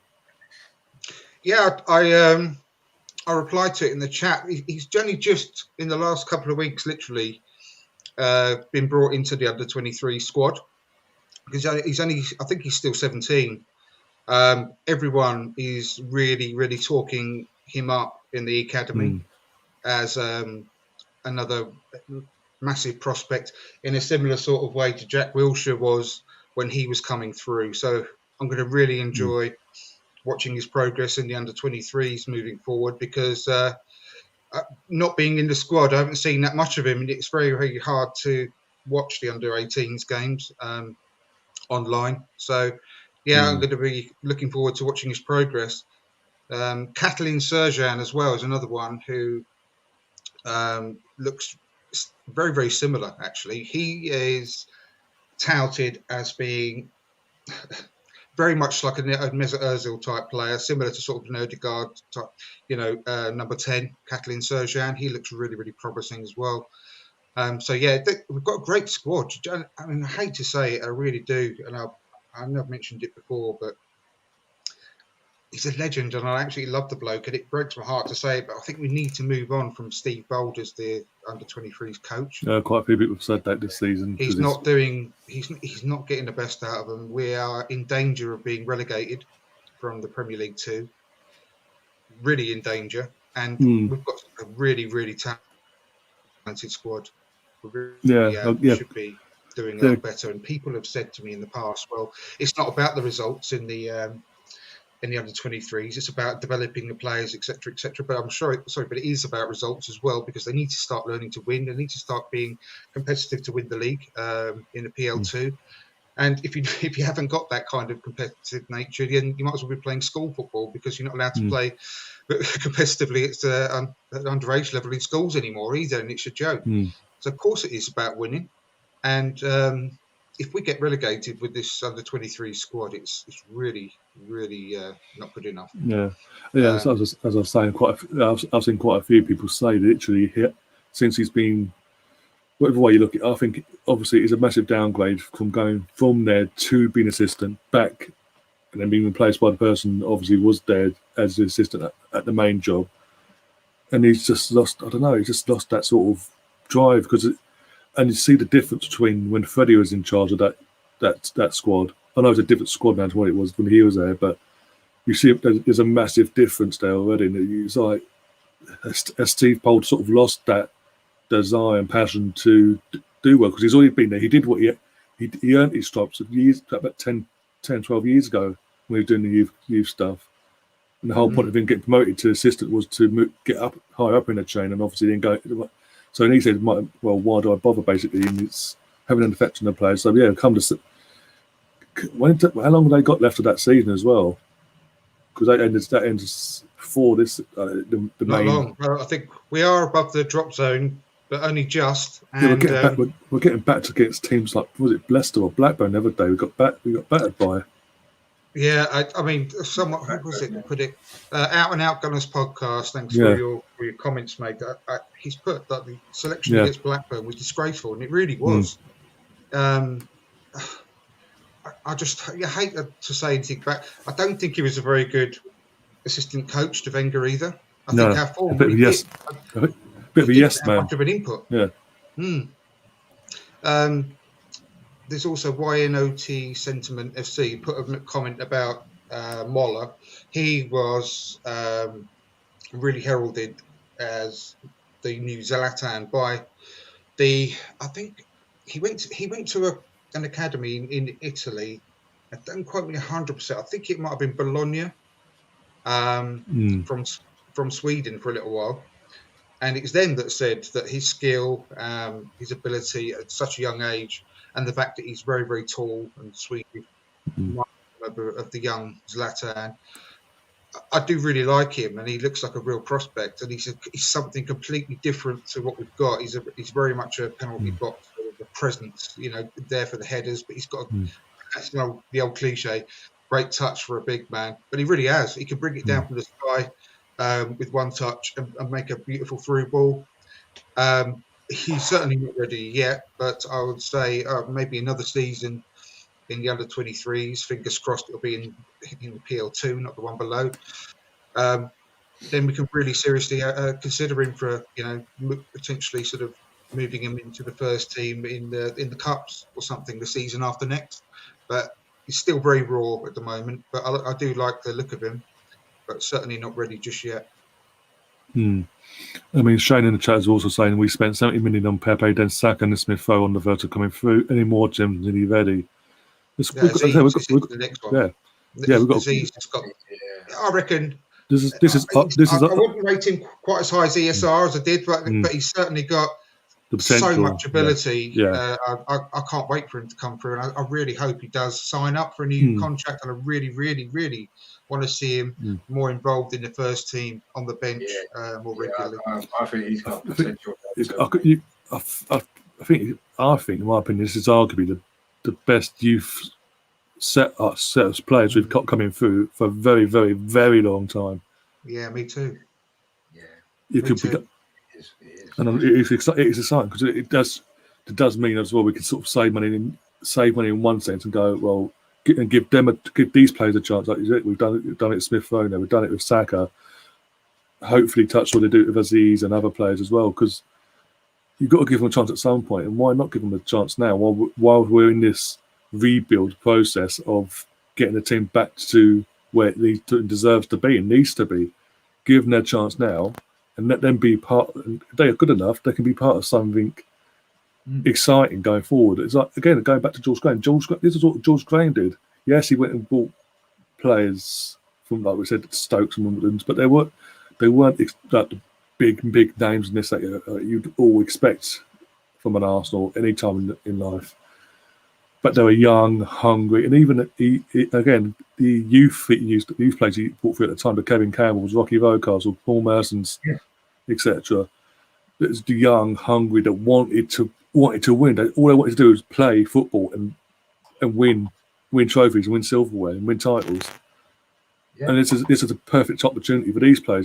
This could be the 33 years down the line, that next generation that does that. And hopefully Mikel can sort of jump onto that and go, okay, this is what we're going to do now. Bam, bam, bam. But also add the little gems. Go and spend every now and then, but don't have to overspend. I think the only kind of sort of opposite sides to that, unfortunately, is I just think the way that football is now, I can't see a team of predominantly youth products coming through and being successful in the same sense, just because of the way the football is now in this country. I just don't know whether that would be possible, no matter how good the young players are. I'm not sure. I mean, Man United were probably the last team to do that, weren't they, in the 90s? 92. To Beckham, and when that lot came through, they had quite a lot of academy players that became a successful team, but no one's managed to do it since. And it'd be great if we could, because that would really set a standard, wouldn't it? I'm just not sure if now in this day and age with the way football is that I just think that you need to have a few of your youth players in the team, and you need to be around with maybe more experienced international players and stuff like that. Maybe that seems to be the way to have been successful. But I suppose it takes sometimes somebody to be innovative, doesn't it? And say, right, we're going to do it this way and make it work. It'd be great if it could. I'm just not sure, no matter how good these players are, and I agree, this is probably one of our best group of young players all at the same time that we've had probably since the 80s, probably, I would say. And It'd be interesting if Overmars comes in and see what he... Because obviously, look what he's done with Ajax. A team full of 20, 21-year-olds who got to the semi-finals of the Champions League playing what can only be described as brilliant football. And if he wants to sort of help us down that sort of route, I'll be all for it, if I'm honest. Yeah. Be interesting, with a lot more exciting football. Oh, yeah. And apparently we are heavy favourites to be his next project. But obviously it's all down to Stan and all that to do the right thing. And obviously, and then again, like we said before about their appointments and like Stan appointing certain people, not footballing men and this, that, and the other in the board and in the setup. This will show actually a step in the right direction in one sense, because you're actually going out your way to appoint someone, not only Arsenal connection and all that, yeah, but someone that's experienced and knows the game of what you're hiring for. He's not a rookie. With all due respect to other people, he's not a Vinay either. Vinay is just... I don't even know what Vinay is. It would be a good... I mean, I suppose we got Edu, didn't we? Because he had links to the club. Yeah. He was quite in that role. Yeah. And the thing is, we're not saying you have to sack Edu or anything. They could work together, could do a duoship. That's what I'm saying. So anyone that watches this back or listens to this back on the podcast, on the respective podcast, Spotify or whatever, we're not saying sack Edu and bring Overmars. What we're saying is they can work together. It can be done. And you never know that with the experience of Overmars and what he's achieved in Holland, and whatever you want to say about Holland and the Dutch football, him and Van der Sar worked together and have done something unique in itself. And in what we're talking about is in they've invested in the youth, they've given them a chance, and look at the reward they've had. They've got to a Champions League semi-final a couple of years back, a European final a year before that as well. And even after sending a couple of these players, they're still turning out other top quality players and continuing to be performing at a higher level than what they should be, really. When you compare it to when Monaco had that one season wonder with the likes of Mbappe and all that, and Lamar, they sold them and they sort of fed off. And with Overmars having that experience, in the contract he's obviously picked up along the line as well for signing certain players. This could be an absolute gem of all gems. Basically, it could be the final crown in the final gem in the crown, so to speak, and say, okay, this starts putting us in that right direction now, because we've got the experience of Overmars and Edu working together, and this is where things are going.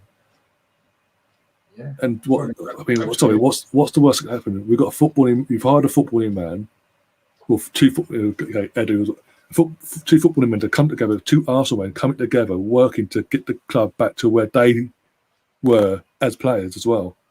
And they have that passion, that drive. And again, doing that, you're sending a signal because we're massively critical, rightly so sometimes, of Stan Kroenke and the Kroenkes in general, of how they run this club. And that they don't hire the right men. They just hire yes men, non-footballing men, the likes of Vinay and all that. If you get rid of Vinay and bring in Overmars, for example, suddenly your fans will go, hang on, okay, we'll give you another chance. Don't fuck up this time, though.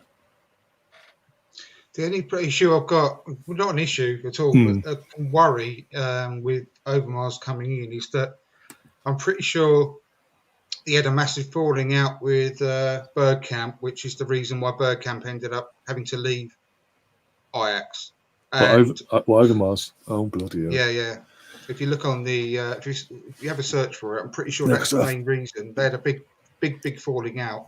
Didn't Overmars? Overmars would be more important. When he was No. It's when Bergkamp was working with the youth teams at Ajax. No. I mean, I'm sure Overmars had a falling out with Anelka when they were both. Oh, right. Maybe he's a habit of to get along with, maybe. Actually, yeah, maybe he's just a hard businessman or a hard-nosed guy, which is good. Yeah, and the thing is, Overmars would be more important in the club with the role that he could do. However, I'd just be gutted if we never got Bergkamp back in some kind of capacity, maybe to take over the job that Steve Bold's doing, because he really wants to work with the young players, has openly said that. And I think it would be just well worth giving him a try. Imagine how what a boost it would give to all the youth players coming through if they're being mentored and coached by Dennis Bergkamp, for crying out loud. That's the only thing. I'm desperate for Bergkamp to join the club. However, I'm sure it'd be stupid to not want Overmars as well, just in case they were going to fall out. And we haven't even got Bergkamp in the club, so it's maybe worrying over something that may not ever happen. But you know what, I would love for them both to come, but I don't think that'd be possible. I think they clash. You know what? They're both grown men. They're not going to be literally as in the office 24/7. One's going to be out on the training pitch. I'm sure they can suck lemons basically and just get on with their jobs basically. And if not, put them in a room and basically let them argue it out until it's dealt with. Because this is It's for the good of the it's club. worrying over something that may not ever happen because neither of them are at the club. So, but it's definitely something that happened. I would love to have them both at the club though. If Bergkamp went somewhere else, because he's definitely looking for a job, isn't he? We've all seen the interviews that he wants to work with back in England with the youth players. And if he ended up at Chelsea or Man United or something, can you imagine? I mean, I'd be so gutted. I'd be really annoyed that we let that happen. His son's at Watford, isn't he now? Isn't it Watford? Yeah, Mitchell's he's on basically on to the end of the season, contract to the end of the season, see how he goes, and then they train take it from there. So, Exactly. They training every day. Yeah, this was what I said a few weeks ago. They take him on. Watford take him on, or if we take him on, or whatever. Either one of us two, we're literally on a training grounds wise next door to each other. So come on, Dennis, please, if you're listening to this, if that happens, come. Please come. The training ground every day. His son off next door. So, I'm sure he pops in for a cup of tea. I'm sure he does. Yeah. So literally, if that does happen, Dennis, do come. Literally, you can pick up your son next door, literally across the road. Or bring your son with you. Your son with you, maybe. If he's as good, if he's half as good as you, bring him and all. That'd be good. Like Colonel Ward. Thanks for the comment, mate. He's put saying, hang on a second. Where are we? No, sorry, it was YNOT sentiment. Thank you for your comment anyway, Colonel. But the one I was going to read out was Overmars is a backbone. They'll never hire him. He's a non-conformist. But I mean, look at Arteta. He's not exactly a shy retiring type, is he? Yeah. He's not exactly conformed drumming to players out the club and yeah. So I wouldn't say that's the case. I don't think they're going to be worried about that because it's the attitude that's got to change over, massively in the club, isn't it? Yeah. I think we've got a long way to do that after the January window.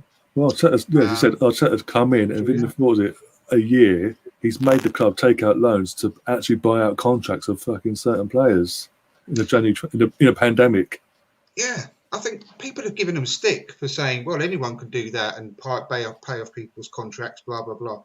But it wasn't their contracts that they gave out. They're doing Arteta. I think they had to do something. They had to get these players out of London Colney because they're just going to be constantly sort of poisoning the rest of the squad with their negative attitudes the rest of the time. They had to do something. No one was going to buy these players. No one. So I think to actually think, right, once and for all, pay off their contracts. It's done and dusted. Yes, it's going to be bad in this year's accounts. It's going to look terrible. We're going to make a massive, massive loss. But it's really important to the club moving forward that they actually get them out the training camp. And the fact that they've done that and made that decision, I think it's credit to them. I think I can't knock that at all. It was historic, contracts that were given, nothing to do with these two guys. So I think they had to do something. They had to clear up the mess.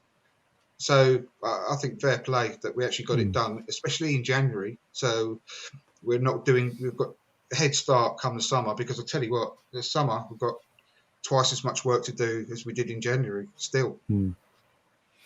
Yeah, we're going to move on briefly to obviously Thursday now. We're about to start wrapping things up because we've been on over an hour and a half, coming off 2 hours soon. Oh, dude, what do you think Arteta should do for Thursday? Because we're 3-1 up. They've got Olympiacos have to come and win by 3 clear goals as it stands. Does he rest players? Does he give the Martinellis and Baloguns of this world a spot in the squad for Thursday? Sorry. Does Zeno get a day off and put Matt Ryan in and things like that? I mean, I personally believe that this game's done and dusted. They're not going to win 3 against us. I think it's an opportunity. I think the West Ham game on Sunday, in the overall scheme of the top 6 in the league, is massively more important now because the job's virtually done. I know I don't want to take it for granted because it not happened last year, but Olympiacos aren't good enough to win 3-0 against us or 4-1 or whatever they need to do. So I would be tempted to rotate the squad. Saka needs a rest anyway. I don't know if he's fit anyway because of his injury. I definitely wouldn't play him. I would give Matt Ryan a game. Yeah, why not? Rest. I put Rob Holding in. He's not been playing a lot lately. Maybe Pablo Mari. Stick them 2 maybe in because they probably won't be playing on Sunday. I'd be tempted to give Kieran Tierney a rest, but who plays left back? Cedric maybe can come across, but I'd rather Cedric play Sunday at right back. So that's a difficult one. We don't have any options there. We do need a new left back. I'd be tempted to rest or rotate the squad, rest 7 or 8 players really. I mean, maybe put Aubameyang in just because of, to show that weekends out of the way, maybe play him, but I wouldn't be. I wouldn't play Smith Rowe. I'd rest him. Odegaard's played every game. I'd maybe leave him out, rest him. Maybe play the players that you don't want to see Sunday. So maybe play Willian in the team, people like that. The Willian, Ceballos and all that. Give them a run, give them a chance to put their stake claim as well. The ones we don't want to play Sunday in the what now to me is a bigger game now in the overall context of this tie. It'd be amazing. We'd have to be unbelievably crap to lose this tie now, wouldn't we? Don't say it. Well, no, but they didn't offer enough, did they? And I know Benfica didn't either in the first game, and we nearly blew that. But that was at 1-1. This is we're 3-1 up with 3 away goals. You know what I mean? I just can't see how we don't get through. I can't see any scenario that we don't get through this game, and I don't like feeling like that because often that's when it bites you. But I'm more looking at Sunday's game because to me Sunday's game is more important. Yeah. Well, I'm just looking at the table now. If we win that game at 3:00 on Sunday, we're 4 points off them and they're 5th. Exactly. That's what I mean. That's why that game to me is more important now because of what we did in the first leg. That's to me that's 90% done, isn't it? Let's be fair. Yeah. And I would, I mean, if Ceballos comes in, if Willian comes in, that should be good enough. If we've got Holding Amari at the back, that's Ryan in goal. That team should be good enough to see this job through against Olympiacos. Looking at the first game, when Olympiacos offered very little, they were better in the second half. But even so, I would do that if it was me. And you've got to be careful because obviously, if you rest 8 players and then we lose and get knocked out, he's going to look stupid, isn't he? And but I just can't see that happening because I just think our squad. Even some of the squad players who are going to come in. Martinelli, I'd play Martinelli because he's probably not going to play Sunday. Give him a run out. Do you know what I mean? And put players like Balogun and Aziz on the bench and maybe get them 5 or 10 minutes at the end if it's comfortable and we're through. So it's an opportunity for me. The Europa League games earlier in the season were about putting some different players in, rotating the squad. I think now is the time to do that in this particular game because we may not be able to do it later on in the competition because you get quarterfinals, semi-finals. We're not going to be in this comfortable position, are we? I wouldn't have thought. So let's do it now. Give the players a rest and focus on winning the game or trying to win the game on Sunday, which to me, I would rather win on Sunday. Even if we lose on Thursday, we're not going to lose 3-0, get through and then win Sunday. To me, that's more important now. Andrew, what is I could disagree more, but I've said that before. I think we should go full strength every game until the end of the season. I think we're not going to win every game doing that. Anything past Arsenal, I wouldn't put any. Imagine if we did, change wholesale changes, and then we let one in the first 5 minutes, which we have done on regular basis throughout the season. We've let a goal in early, make a mistake, give away a penalty. When have we lost 3-0 under Arteta? When have we ever lost 3-0 under Arteta? When? I won't put anything past us. Villa. We haven't regular. Yeah, Villa. Honestly, I would get the job done. I'd get 2 or 3 goals up, and then I'd bring players off because you can make 5 changes in the Europa League. I would just make all 5 changes then once we've got the game won. I would not put anything past us.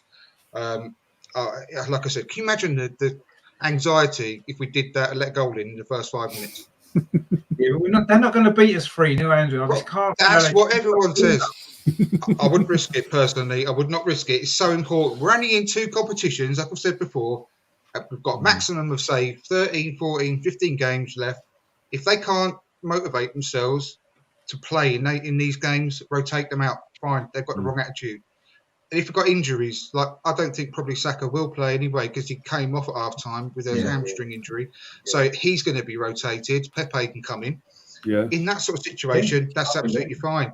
But I would only play players that I'd only replace players who are injured or maybe they're massively, something's wrong with them, massively fatigued. They're not performing. Form's bad, whatever. That's great. Rotate them out. Otherwise, full strength every game from now to the end of the season. So you keep would you keep Matt Ryan on the bench then, or you give? Well, no, I know. I've already said. I don't think that Matt Ryan. I don't think Leno should have kept his place after the Burnley game. I think No, I mean, I think Matt Ryan should have come in after those two mistakes that Leno made, because there's got to be some kind of callback on that. Yeah. So at the moment, I think Matt Ryan, when he played that, I can't remember which game he played in now. He played that one game, didn't he? Aston Villa. That's right, yeah. He had a good game. And I wouldn't feel that would be massively weakened if he came in for a few games and just made Leno sweat a little bit and make it that a little bit harder to come back into the first team. I think that's what we should be doing anyway, like earlier in the show. That's what I would not risk it. And with the 5 changes, you can make 5 changes second half and rest is all the main players. So I'll get the game won first and foremost. You don't feel it's already won? No, I don't. Not in an ideal world, yeah, but I've got no confidence that we will be competent enough just to be really professional by making 8 changes, 7, 8 changes. No, definitely, because there'd be no partnerships on the pitch. We've been doing it anyway, haven't we? We've been maybe making 5 or 6 changes between Europa League and Premier League every week. We've had a both game. So to me, now's the time to actually do it. Make the most of the squad, because this game is 90% done. It is 90% done. Olympiacos aren't good enough to beat. I know, we did lose 3-0 to Aston Villa, but Aston Villa are a better team than Olympiacos. I don't think they've got better players, haven't they? Grealish and whatever. What's the chopping and changing been doing to our football throughout the season? We've had a shit season, though, mate, haven't we? And we've been making wholesale changes from one to another. No, we haven't. Start getting a run of good form together. We need to stick to that winning mentality and put teams to bed straight away. What do we do Sunday then? What do we do Sunday? Say we play the same team apart from Saka, obviously, who's probably injured. So say we go with the same team again Thursday. What do we do Sunday? You think they can play 3 games at that level? Obviously, Tottenham going to put out, West Ham. I just don't buy into it. I don't buy into all that stuff that players, they're in the red zone, blah, blah, blah.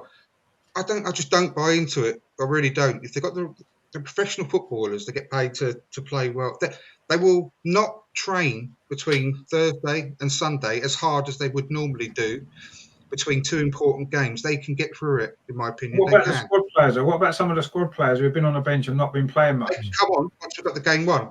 5 substitutes, mate. 5 substitutes. But surely they'll be training as well. They've been training hard or whatever as the rest of the squad have. They're going to be a little bit fresher, aren't they? A little bit mentally fresher, I think, to come in. And this one game, which is, I think I say it's 90% won, let them come in, get some minutes under their belt. And then if we need them later in the season or we need them on Sunday for any reason, at least they've had a game and they're ready to play. Otherwise, if they're needed on Sunday, some of them players, because there might have been injuries that we pick up or whatever it might be, fatigue, they're not going to be maybe ready to play 100% because they've not played for ages. I'd give them the game first and play, get some minutes.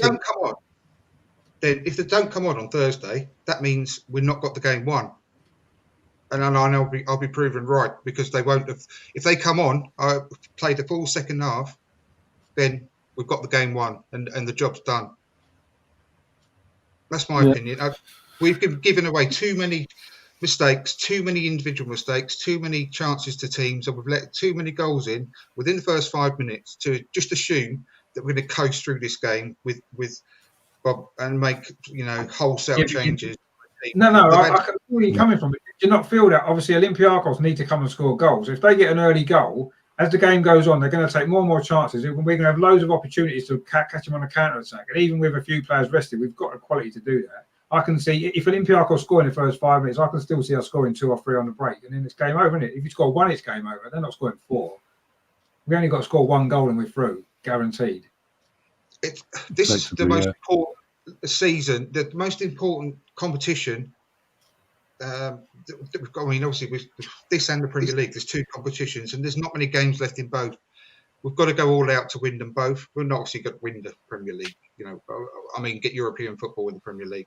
We've got to go all out in every game, and we haven't got, in my opinion, the game won on Thursday. I really don't think so. An attack, in my opinion, is the best form of defence in this situation.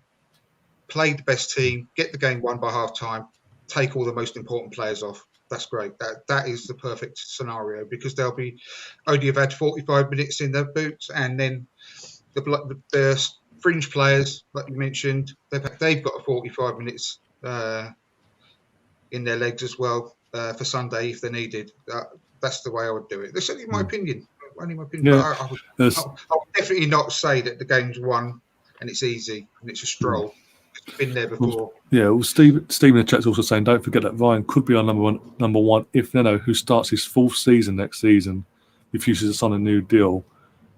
Is he going to have to be asked of what is something about Leno? Basically, it's basically Leno's contract's up soon as well. They're going to the last year of his contract, but this summer as well. So if he starts playing silly buggers, we have to start playing. And obviously, sign McRyan itself, because even though it's a thing, he's an Arsenal fan. He's come in, played one game, and the cup game. The cup series meant to come and play. It's not played because obviously we got knocked out the cup. Find out how the bastard. But he could be number one. He's got options. He's Premier League experience, and for a short-term thing until we can get everything in order, I wouldn't be against it if that happened. Because I don't think Leno's a long-term option for me. No, because he has winning the league. He's not good enough, so we will have to replace him. But he's nowhere near top of the list of people to replace. No. I think what we're saying is basically because he's going to his last year of his contract. Sorry, it is summer, and if he starts playing silly buggers like we've had with Aubameyang and the players of the past and all that, I don't know. I might go to Bayern Munich or go back to Germany. Playing all them silly mind games, thinking they're bigger than what they are. We've got at least in this scenario, we've got a good backup in that right in the meantime until that situation arises where we have to go out and get a long-term someone who is going to take us to be a Premier League title challenging team. Well, it's going back to the youth setting up the best we've had in years. We've got a couple of goalkeepers and really, really looking promising as well. I mean, they could be ready for to be a number 2 in. Not next season, the season after, probably. And Arthur Okonkwo and Carl Hein both look really, really good quality, and definitely should be looking to moving towards the first team as well after another season in the under 23s. Both look really, really good. Carl Hein's already an international goalkeeper for his country, which doesn't say anything because I know that. Runa McRoonface is also an international. But look, from what I've seen of both of them, they look really, really good quality. So if we can get through another season, because is Leno down to 1 year left in the summer? I thought it might be 2. I think he goes into his final year because he used to be his 4th season coming into. So I think it's up on a 5-year deal initially. Because I had it in my head it was 2, so you're probably right. I'm sure it's just the 1. So that's an interesting quandary there, to be honest. But I think again to save value, depending on what the demands are, you need to be able to sell them on. So maybe it is worth renewing. Also, currently going into this summer as well, AC Milan's goalkeeper Donnarumma, who's been very highly rated, his contract's up into the season as well as it stands. And so, if Leno plays City back, there's an option there, and all we've got to pay is a wage and a sign-on fee, and obviously agent fees and all that. If we could persuade him, and let's be honest, with his size and all that, we could get the potential we've been seeing from or hearing about Donnarumma. We could get the best out of him because we've not really consistently seen the best from Donnarumma at AC Milan. Every now and then we see it, but not consistent. Whereas with us, we could get that out of him with the right staff and the right coaching. And he's tall. He's a Martinez type of goalkeeper in the sense of he's tall, range, and he'll come out and he'll demand his box as well.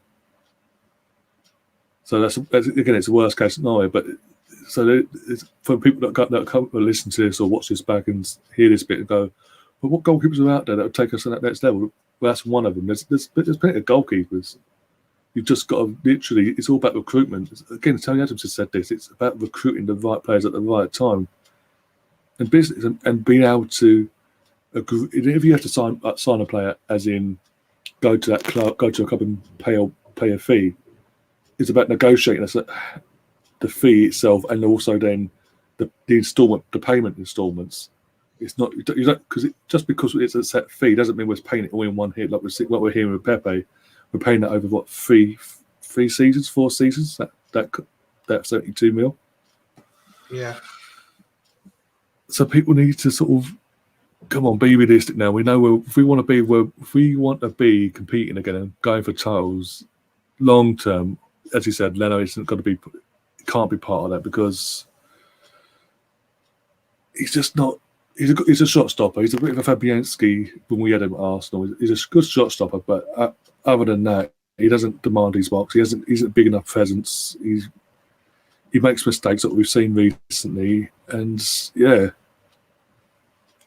Joe in the chat as well saying we beat United and Spurs. Both of them are favourites for the UEFA Europa League. So winning it from an Arsenal perspective is possible. Yeah, it's possible. We're not saying it's impossible, but we don't want to go overboard. We did this a couple of years back under Unai Emery. We thought, oh, he's coming in. He's the expert. We've got to the final. Fantastic. We need Champions League. They don't. They're going to take their foot off the gas. It's all wrapped up and look what happened. So we're trying to be sort of hang back a second. Let's at least get to the final first and see who the opponent is.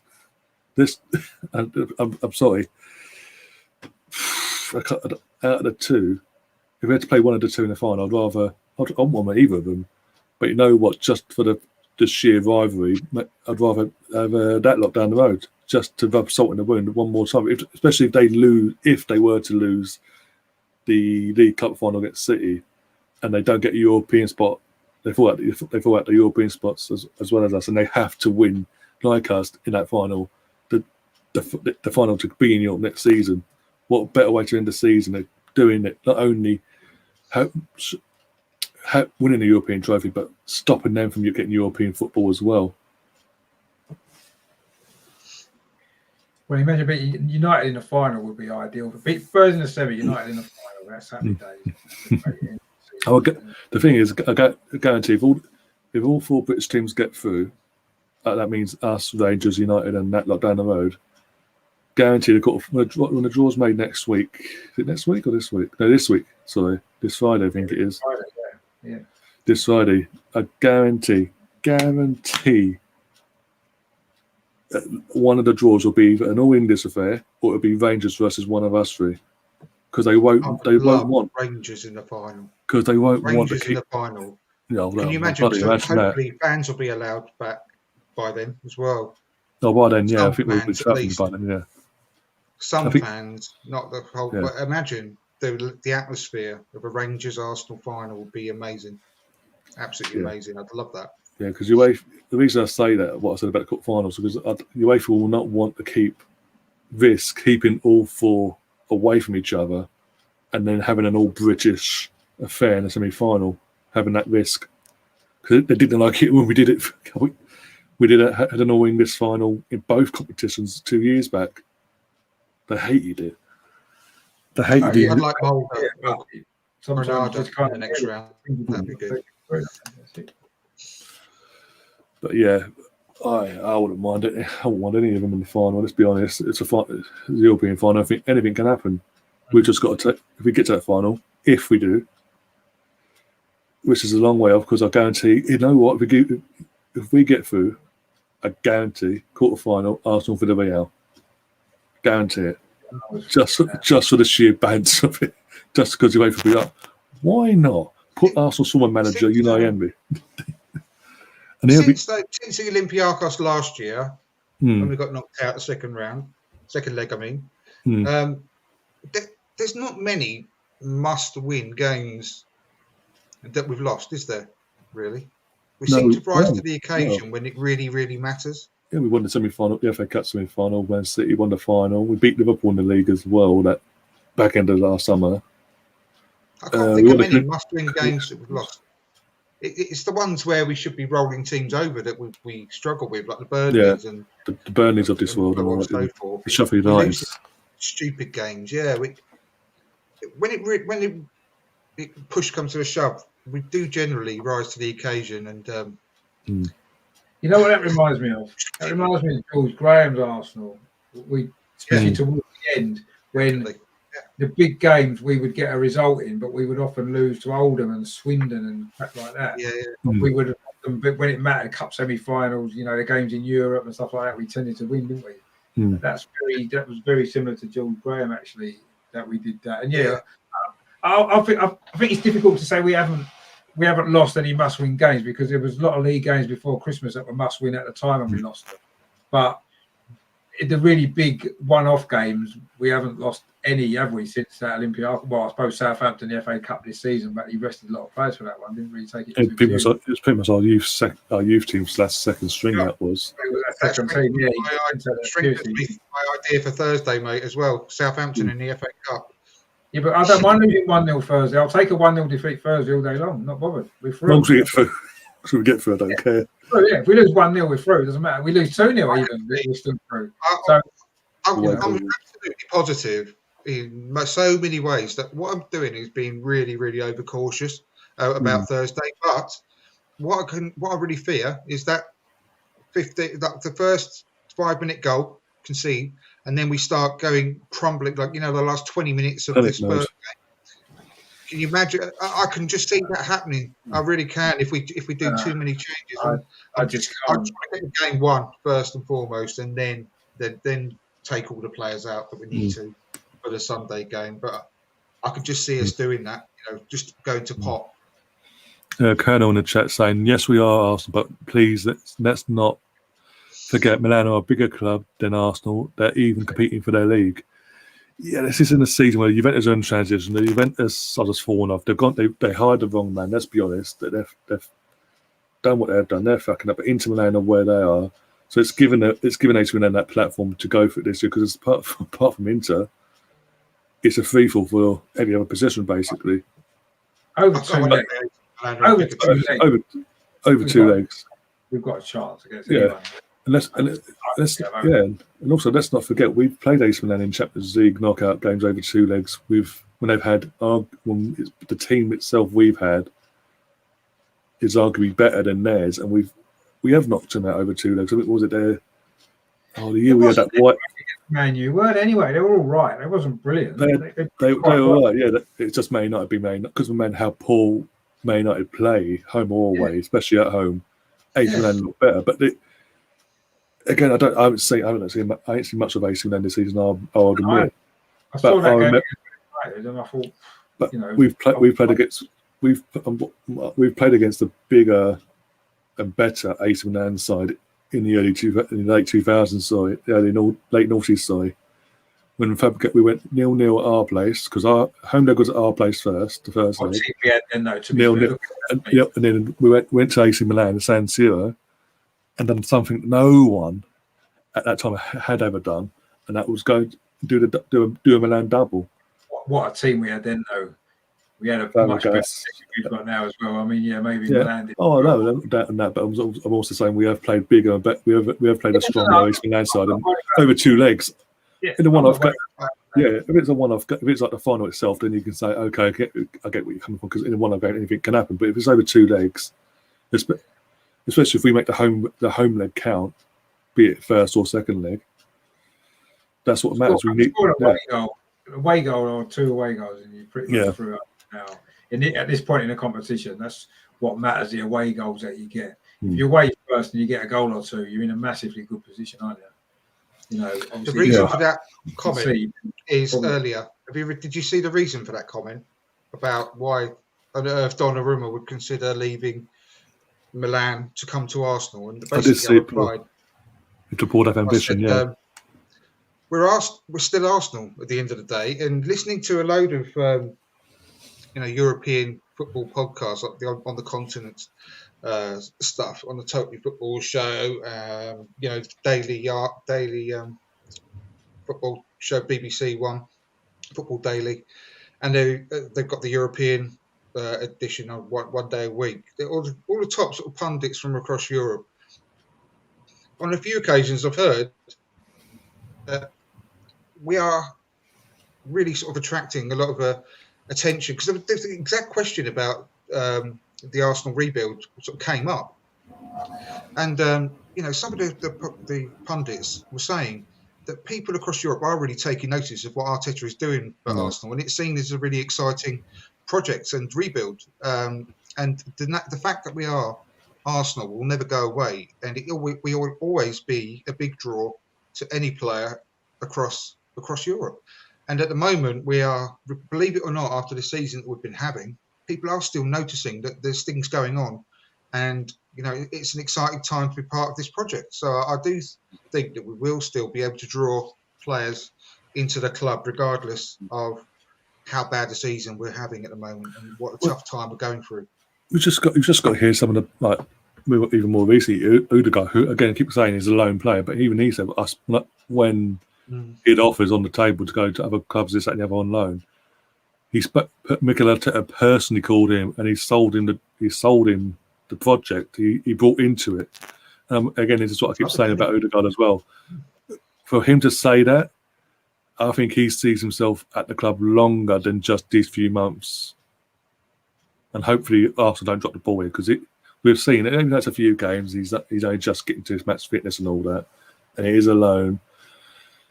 We're seeing the potential of what he can bring to us, the difference he adds, the quality he brings to the team. He can play that number 10 role that Ozil did, but he gives more. He'll get your tracks back. Like a lone player.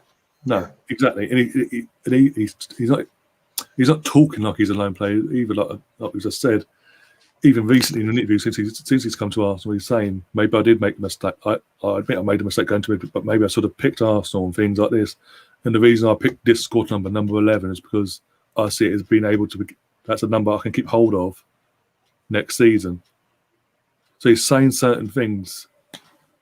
I think Ceballos is the same, and he's not playing like a lone player. People can hate on him as much as they like, or not think he's good enough, but from the moment he's joined, he's not looked like a lone player. He's passionate for the club. You can see that it means a lot to him. Yeah, when we scored that third goal last week, he's there. Yeah. He's in the middle of the pitch, gone off on high-fiving Smith and all that. Neil's in the chat as well. Big up yourself. He's saying, even everyone, hope you're all well. Good. How good a feeling is it to post the Spurs? Yeah. Oh, yeah. As I was saying, literally 2 days on, and I'm still buzzing about it.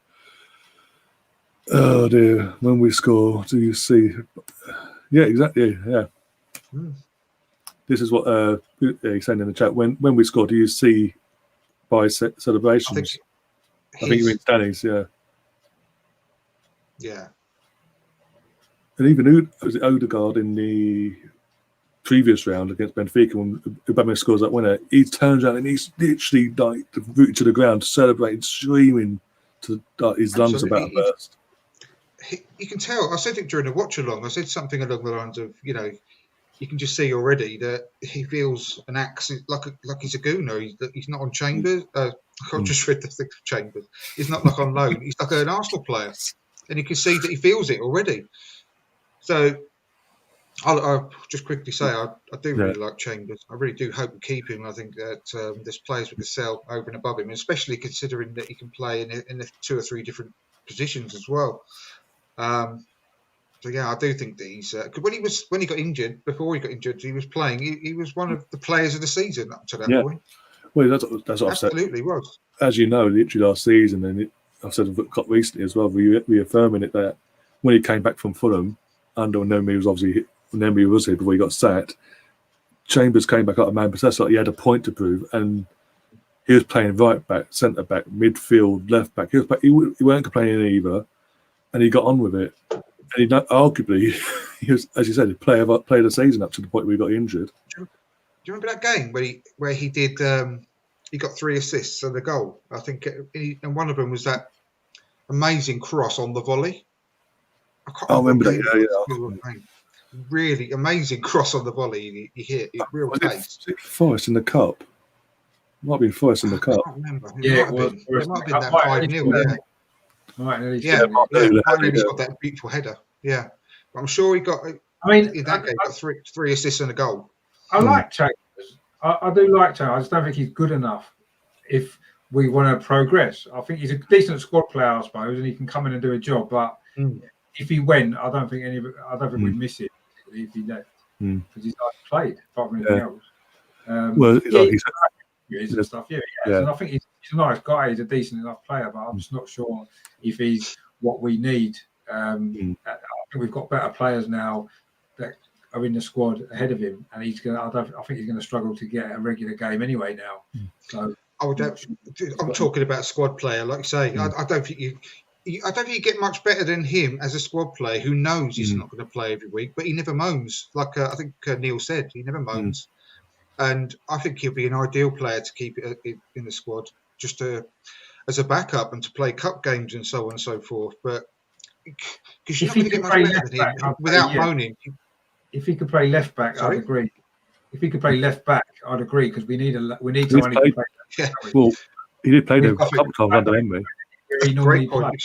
You know, he should train as a left back as well. It'd be incredible.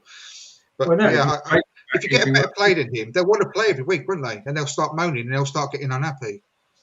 You need players like him as a squad, I hate to say it, but like a Phil Neville who went on to win so many league titles. Because he's a good player to have in the squad. And he accepted it for what it was and did his bit. We're just glad to be there, and I think that he would be as well. Chambers, I think, if you respect that. Yeah, but Jenkinson that's his role. Jenkinson was delighted to be at Arsenal because he knew he wasn't. We can't they talk down about Jenko. I love him. No, I love him as well, mate. He's a cult hero, Jenko. Don't tell Melvin's mate that, Martin. Bloody hell. I don't care. That's funny. He was living the dream. He was living his absolute dream, wasn't he? For anyone that we all had to play for Arsenal. It's like most of us never happened to, but he somehow managed to happen. Won a lot. I don't know how he managed to get to play for Arsenal, but fair play. Yeah. No, fair play to him. And what was it? For anyone that doesn't know, that basically Melvin's got a friend of Martin who's called Martin. He was on this channel recently for one of the quizzes we've done recently. And Jenkinson was the answer. He basically just told us this story where he met Jenkinson's dad in Munich. Obviously, we're playing Bayern Munich away and all that. He didn't know it was his dad, did he? Didn't know it was his dad. And obviously, Jenkinson's Carl's come up in the chat, and obviously he's just come out without even knowing his dad was there. Oh, he's all right. Seems like a good enough lad, but just because he has Arsenal pajamas and this, that, and the other doesn't make him an fake Arsenal player. Arsenal quality. And straight away, someone introduced him to his dad. He's apparently kept digging himself old. Like, he's good enough. He's a good lad, but he's just not basically good enough. It's just like bloody hell. No, when you're beaten. Neil's put. I loved his plaque. I hope you're proud, Grandad. I mean, seriously, bring a love. His granddad used to play for Arsenal as well. Yeah. So there's that connection there as well. Why he chose to. No one's saying he's ever good enough, but I just love the guy. I think his attitude. The enthusiasm, we all love him. We all loved him. I mean, you can't not love him, can you? What's there not to love? But this wasn't good enough. If he had to go out on the pitch to actually win us the Champions League or something, I think he would have done it. Who remembers that goal against? Was it? I think it was Norwich. It was on. Norwich. Yeah. His first, I think his only ever goal, but basically, and he saw the pride and the passion that he had because of being in the Arsenal man, and obviously his granddad playing for Arsenal years ago. It just all burst out of him, and obviously this has never really kicked on, did it? Never really got going. He's either injured or just there's players ahead of him. Basically, he never got given a chance. But I think he's at Forest now, doing what he's got to do there, and hopefully good luck to him. But fucking Martin, I still can't believe that story. Oh dear. But we're going to put some score predictions now. Obviously, Jess said, he said 2-0, didn't she? So we'll start with Andrew first. Your score prediction. And it's honestly, it's so hard depending on what team he's going to pick. It really is.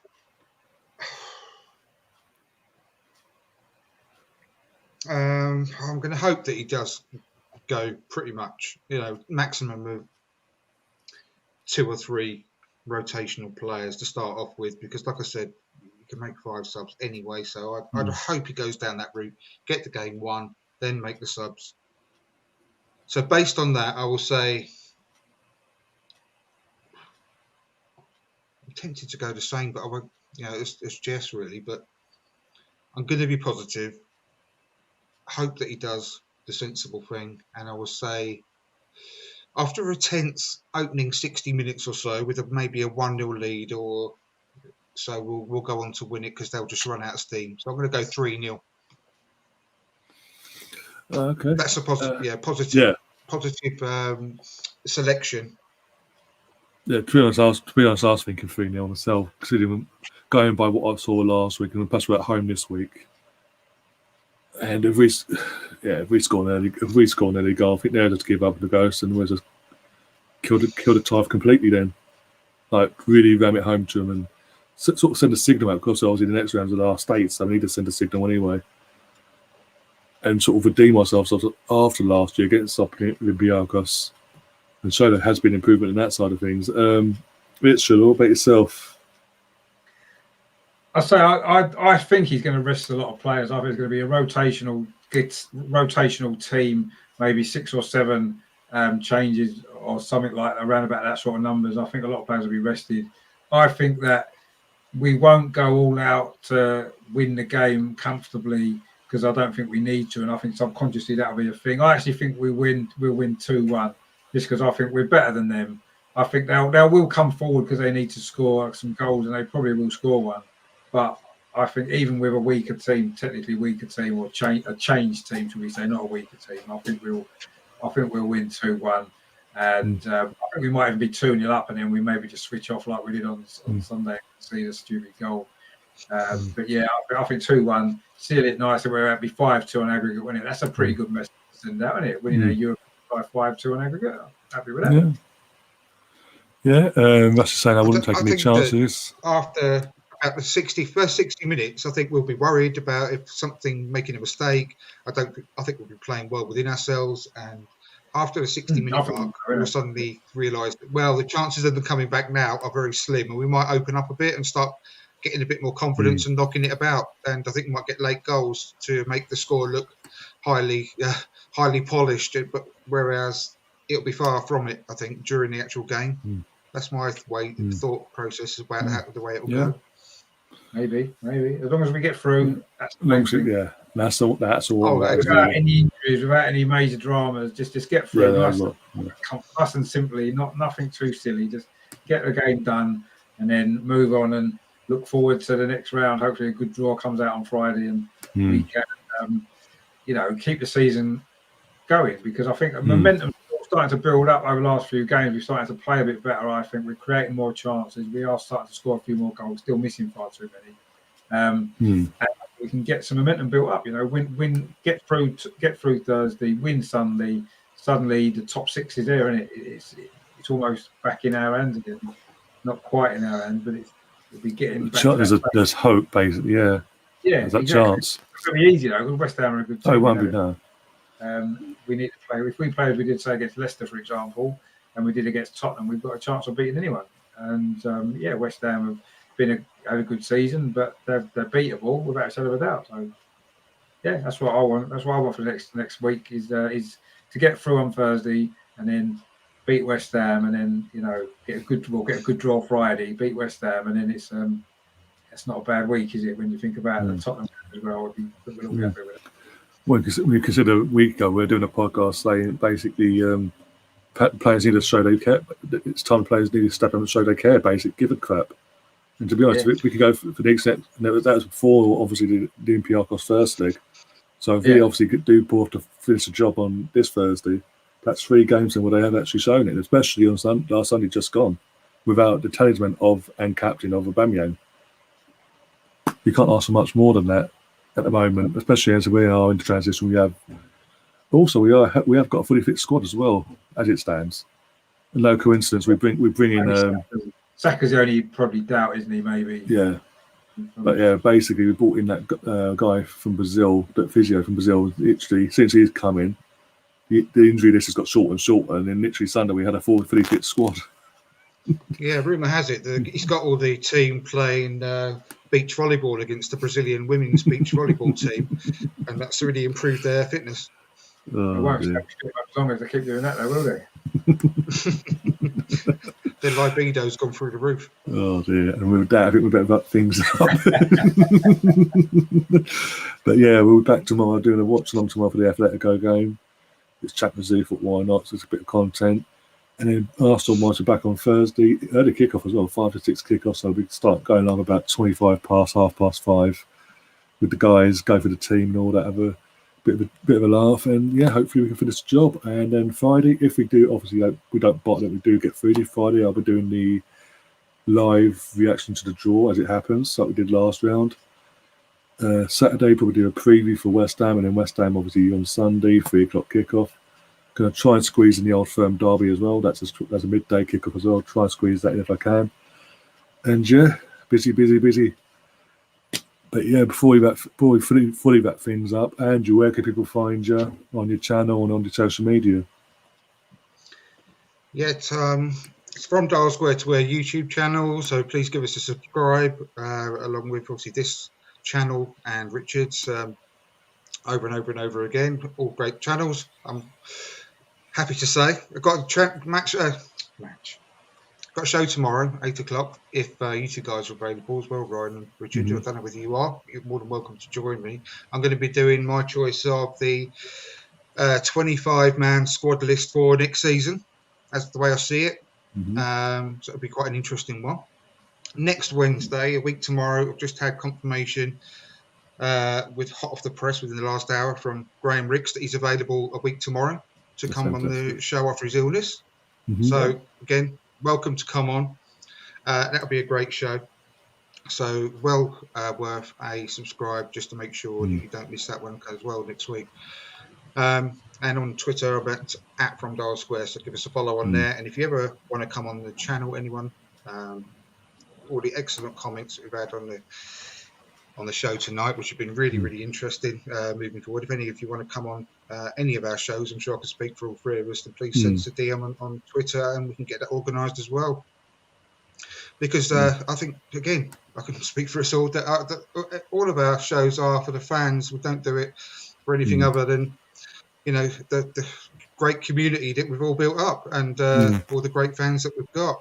It wouldn't be anything without that, and we all put a lot of time and effort in, don't we? For everyone's benefit. So if anyone wants to come on the show and join us, then please send us a DM and it'll be great to have you on.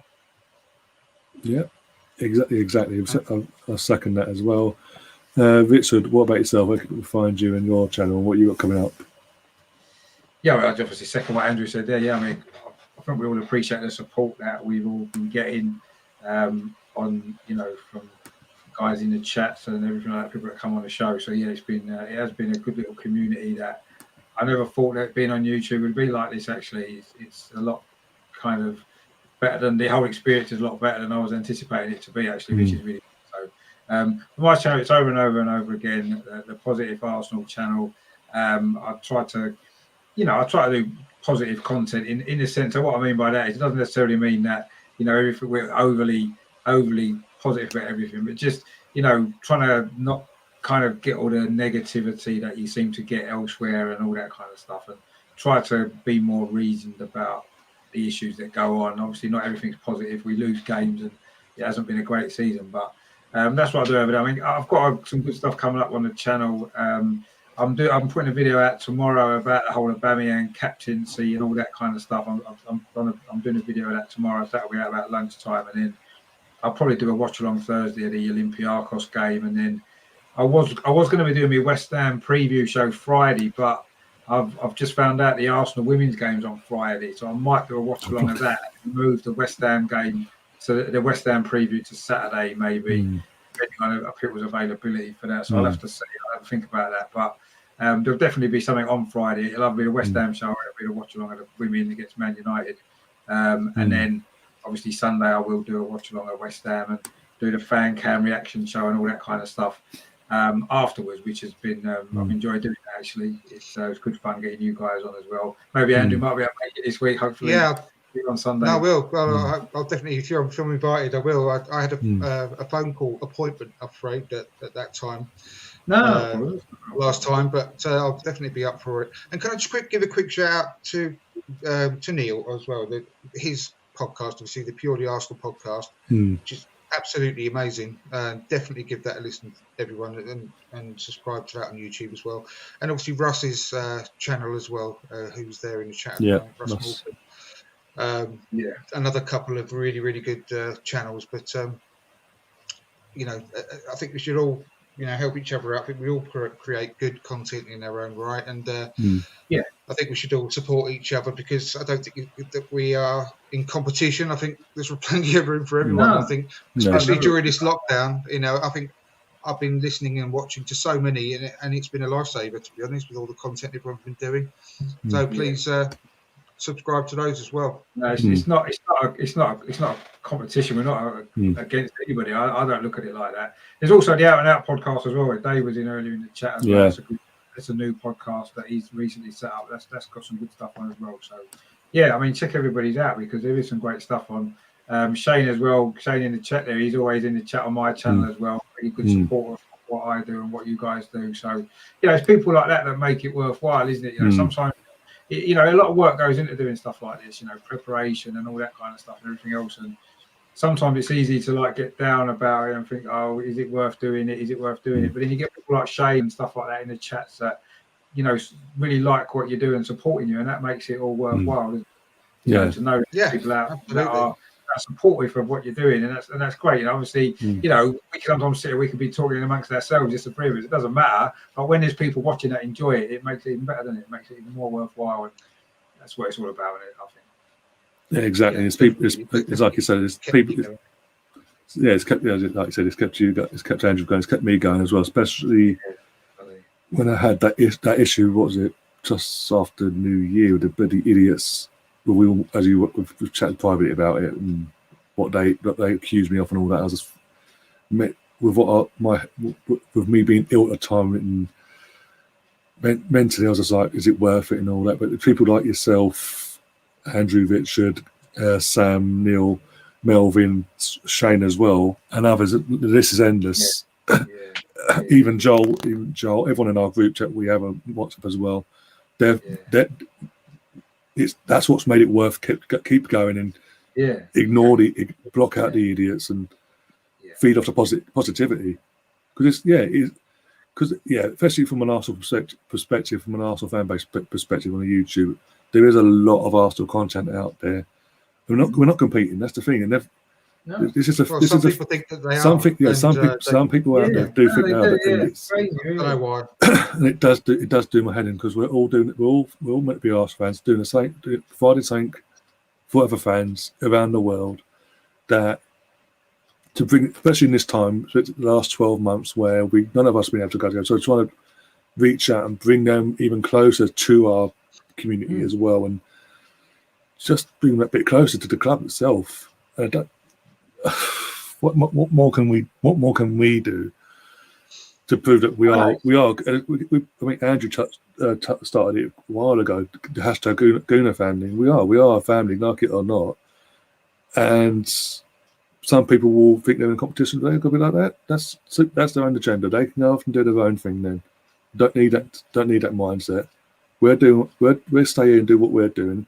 Work together, help each other out, and we'll grow together. Yeah, exactly. That's what it should be about, shouldn't it? I don't know. Some of the comments that you get and some of the things that you see, like, really, I mean, what's it all? What's the point of that? We're all doing the same thing, in our own way, but we're all out there to talk about Arsenal and to promote the club. Essentially, I suppose that's what we're doing, aren't we? And yes, I know it's not everyone agrees with everybody else, and that's part of the fun, really. Because if we all agree with it'd be boring, wouldn't it? Anyway. Exactly. Yeah.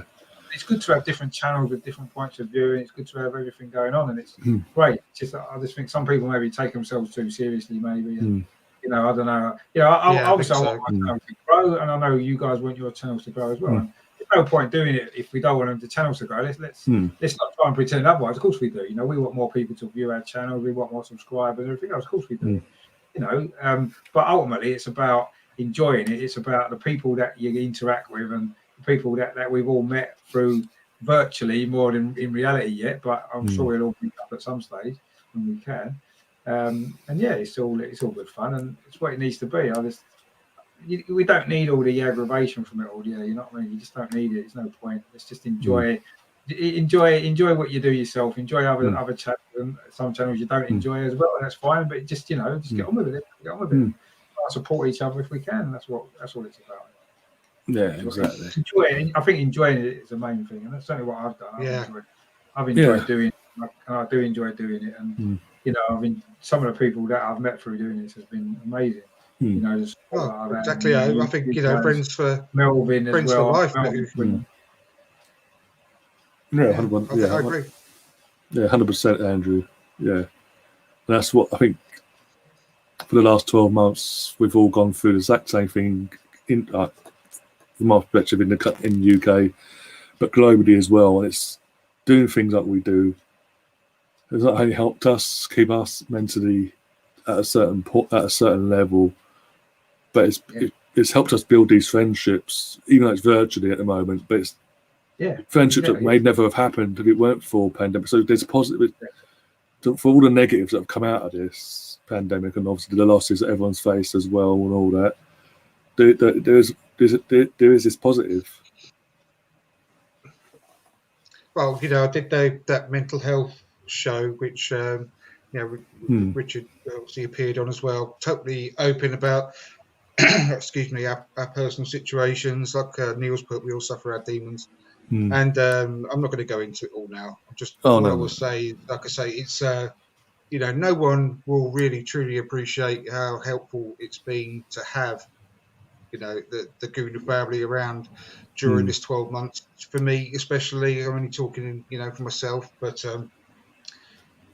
honestly, you all won't know how important that's been just to keep me going. The last 12 months I've been through, one of the worst 12 months of my life, and just to have you all, see you all regularly and interacting with you all has been such a blessing. So hopefully it will continue for many more years to go.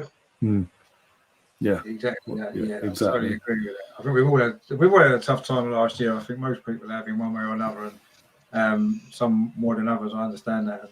This has been a great way to deal with it, and maybe keep a little perspective in life as well.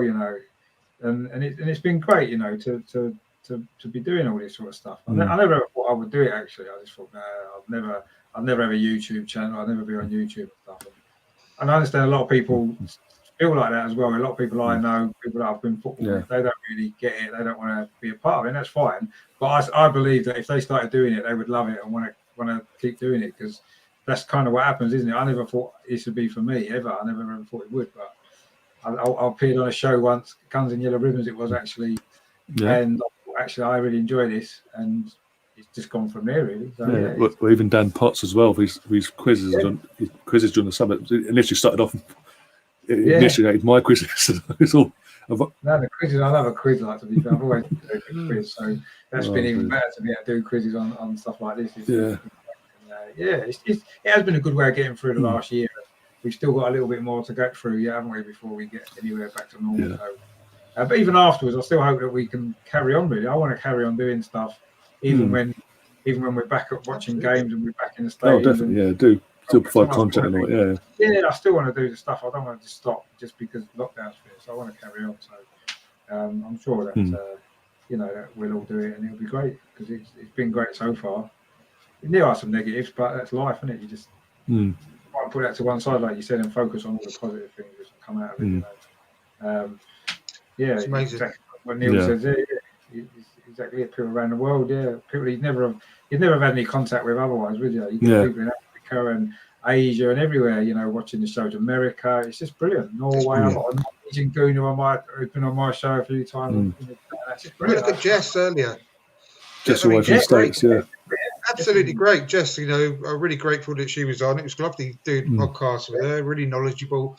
You meet so many great fans that you would never, ever cross paths with in a million years, and it's just brilliant. That's the only reason I do it, and the main reason that drives me forward to keep doing it as well, because of everyone.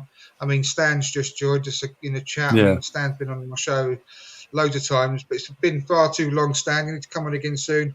Same here, It's just wonderful meeting everyone that live in all different parts of the world, and it's giving so many great moments that are, will always carry, and hopefully friendships that will always just keep moving forward for many years to come. It's all great. And Neil saying about buying a pint, absolutely, I would nothing more than to meet up with as many people as possible after all this stuff has gone on, and just have a drink and just a real great chat in person. It's amazing. I'd love to meet so many people that I've met online, and it'd just be what a great time that'd be. Imagine if a few of us podcasts get together, hire a big room somewhere sometime when after the lockdown, we all chip in and we all have a big party. That'd be amazing. That's what we need. That'd be absolutely incredible. A YouTube party. That's what we need. Yeah. A YouTube party. Get all of us together and just. That'd be great as well. I'd love to meet loads of people in person as much as possible. I know that it's not possible because so many people like Stan in Canada and everything, but it's just amazing. We do an online one and do one in person one day. It'd be something to really look forward to. Yeah, definitely. Cheddar's just joined us in the chat as well. He said he lost his best friend to suicide. I spent a lot of time watching YouTube. Never thought he would end up making friends on this. Making friends with people all over the world is awesome. Yeah. Same. It's the same for me. So it's been unbelievable, really. It's been a real help. That's got a good comment there. Yeah, we need to find a way to make loads of money. Get some sponsorships. Yeah, that'd be nice, wouldn't it? Yeah. I'll never get to that stage, never. But never know. That would be lovely. It'd be very disappointing if you get into it to make money. Put it that way. It's not. Luckily, I didn't. But it's just been. I don't want to sound cheesy, but it's just been just as rewarding meeting all these lovely people. Anyway, so in a different way. Yeah, no, it has. But it would still be nice to earn some money out of it as well. But. Yeah, and Neil saying it's a good idea in the chat as well. What you just said. Yeah, it'd be brilliant if we could get together. I know, like Andrew said, it's difficult. People live all over the world, so it's probably difficult to get everybody together. But I'm sure we can get sort something. Do a virtual one and do one for the UK and all that. Yeah, I'm sure we'll be able to get all of us UK guys together at some point once we can. It's allowed, or we can get it organised. Maybe later this year, would be nice, wouldn't it? And watching the game together. Wouldn't it, in real life? Do you know what I mean? Get to the game. Oh yeah, bloody! Imagine doing a watch. Everyone, all podcasts in one room. All inside the stadium. We'll have to do a group. We'll have to do it on the road. We don't get us all on at the same time, but you can get what? No, I think it's 9 or 10 people on one stream. I think it's 9 or 10. I'll double check afterwards. Yeah, we'll have to do that by 10 at a time. Give you 10 minutes together on the street, and we'll just have like an online party. Yeah. Online party, and just have a rotational substitute system going. Have a DJ good fun as well. Have a DJ on. Yeah. Neil's saying he loves doing it for this reason as well. No monetary drive, money will drive it. Doesn't drive whatsoever. But that's just him. What drives him to do this as well. It's not just junior. I think most of us are probably like I say. Money out of it's a bonus at the end of the day, and if it happens, it happens. But is it the main drive for us? No, that's what I'm saying. No, if it is, I just think too many people go into it with that goal, and I just think that what happens is you've got no. It's the content going to suffer, isn't it? Because that's all you'll be doing. Stan in the chat said I got into this to meet like-minded people. Hang on. Sounds like my that's wife's your grinder. Your grinder bio, you mean, Stan? Grinder, God. But maybe at the end of the season, have an end of season online party, and do something like we just mentioned. That'd be good laugh. Yeah, definitely. Yeah, hopefully, touch wood. No, the rest of the UK don't fuck this up for us. Yeah, because I'm sick of seeing the 4 fucking walls. Yeah. I'm going to have to shoot off now. Then after probably about half an hour ago, we said we were going to do that. But I'm going to do my last bit now, and then we'll close it off now. But yeah, if you're new to the channel, if you liked what we've done tonight, enjoyed our stream, enjoyed this stream, do subscribe to the channel. Do smash the like button. Do go and subscribe to Jess's channel, Andrew and Richard's channels as well. Give them a follow on their respective social medias as well. Also, if you're interested, you don't want to watch it back, you're watching it now, but you missed most of it, you want to listen to it back. In about half hour's time, the audio version will be up on, as it goes across the screen, Spotify. Apparently I'm on Google Podcasts. Can't find myself on Google Podcasts, but apparently I'm on there. It takes ages, Ryan, to get on there. That's why it's enabled it. Like mine's the same, and it's just not appearing. So it says it takes 6 to 8 weeks or something. Yeah, so you can find me on Spotify, Apple Podcasts, and named as it says on the screen currently. And if and when Google does allow me to find myself on Google, I'll add that to the list as well. But yeah, you can find that on there. But give it, as I said, about half hour's time. I've just got to download the order and then put it back on. This, that, and the other. It's a bit of a process, but you know what? It'll be up in half an hour. And also, whatever platform you do listen to it to, give that a follow as well. Very interesting. Actually, you've got viewers in Norway or listeners in Norway apparently this week, according to the analytics of Anchor.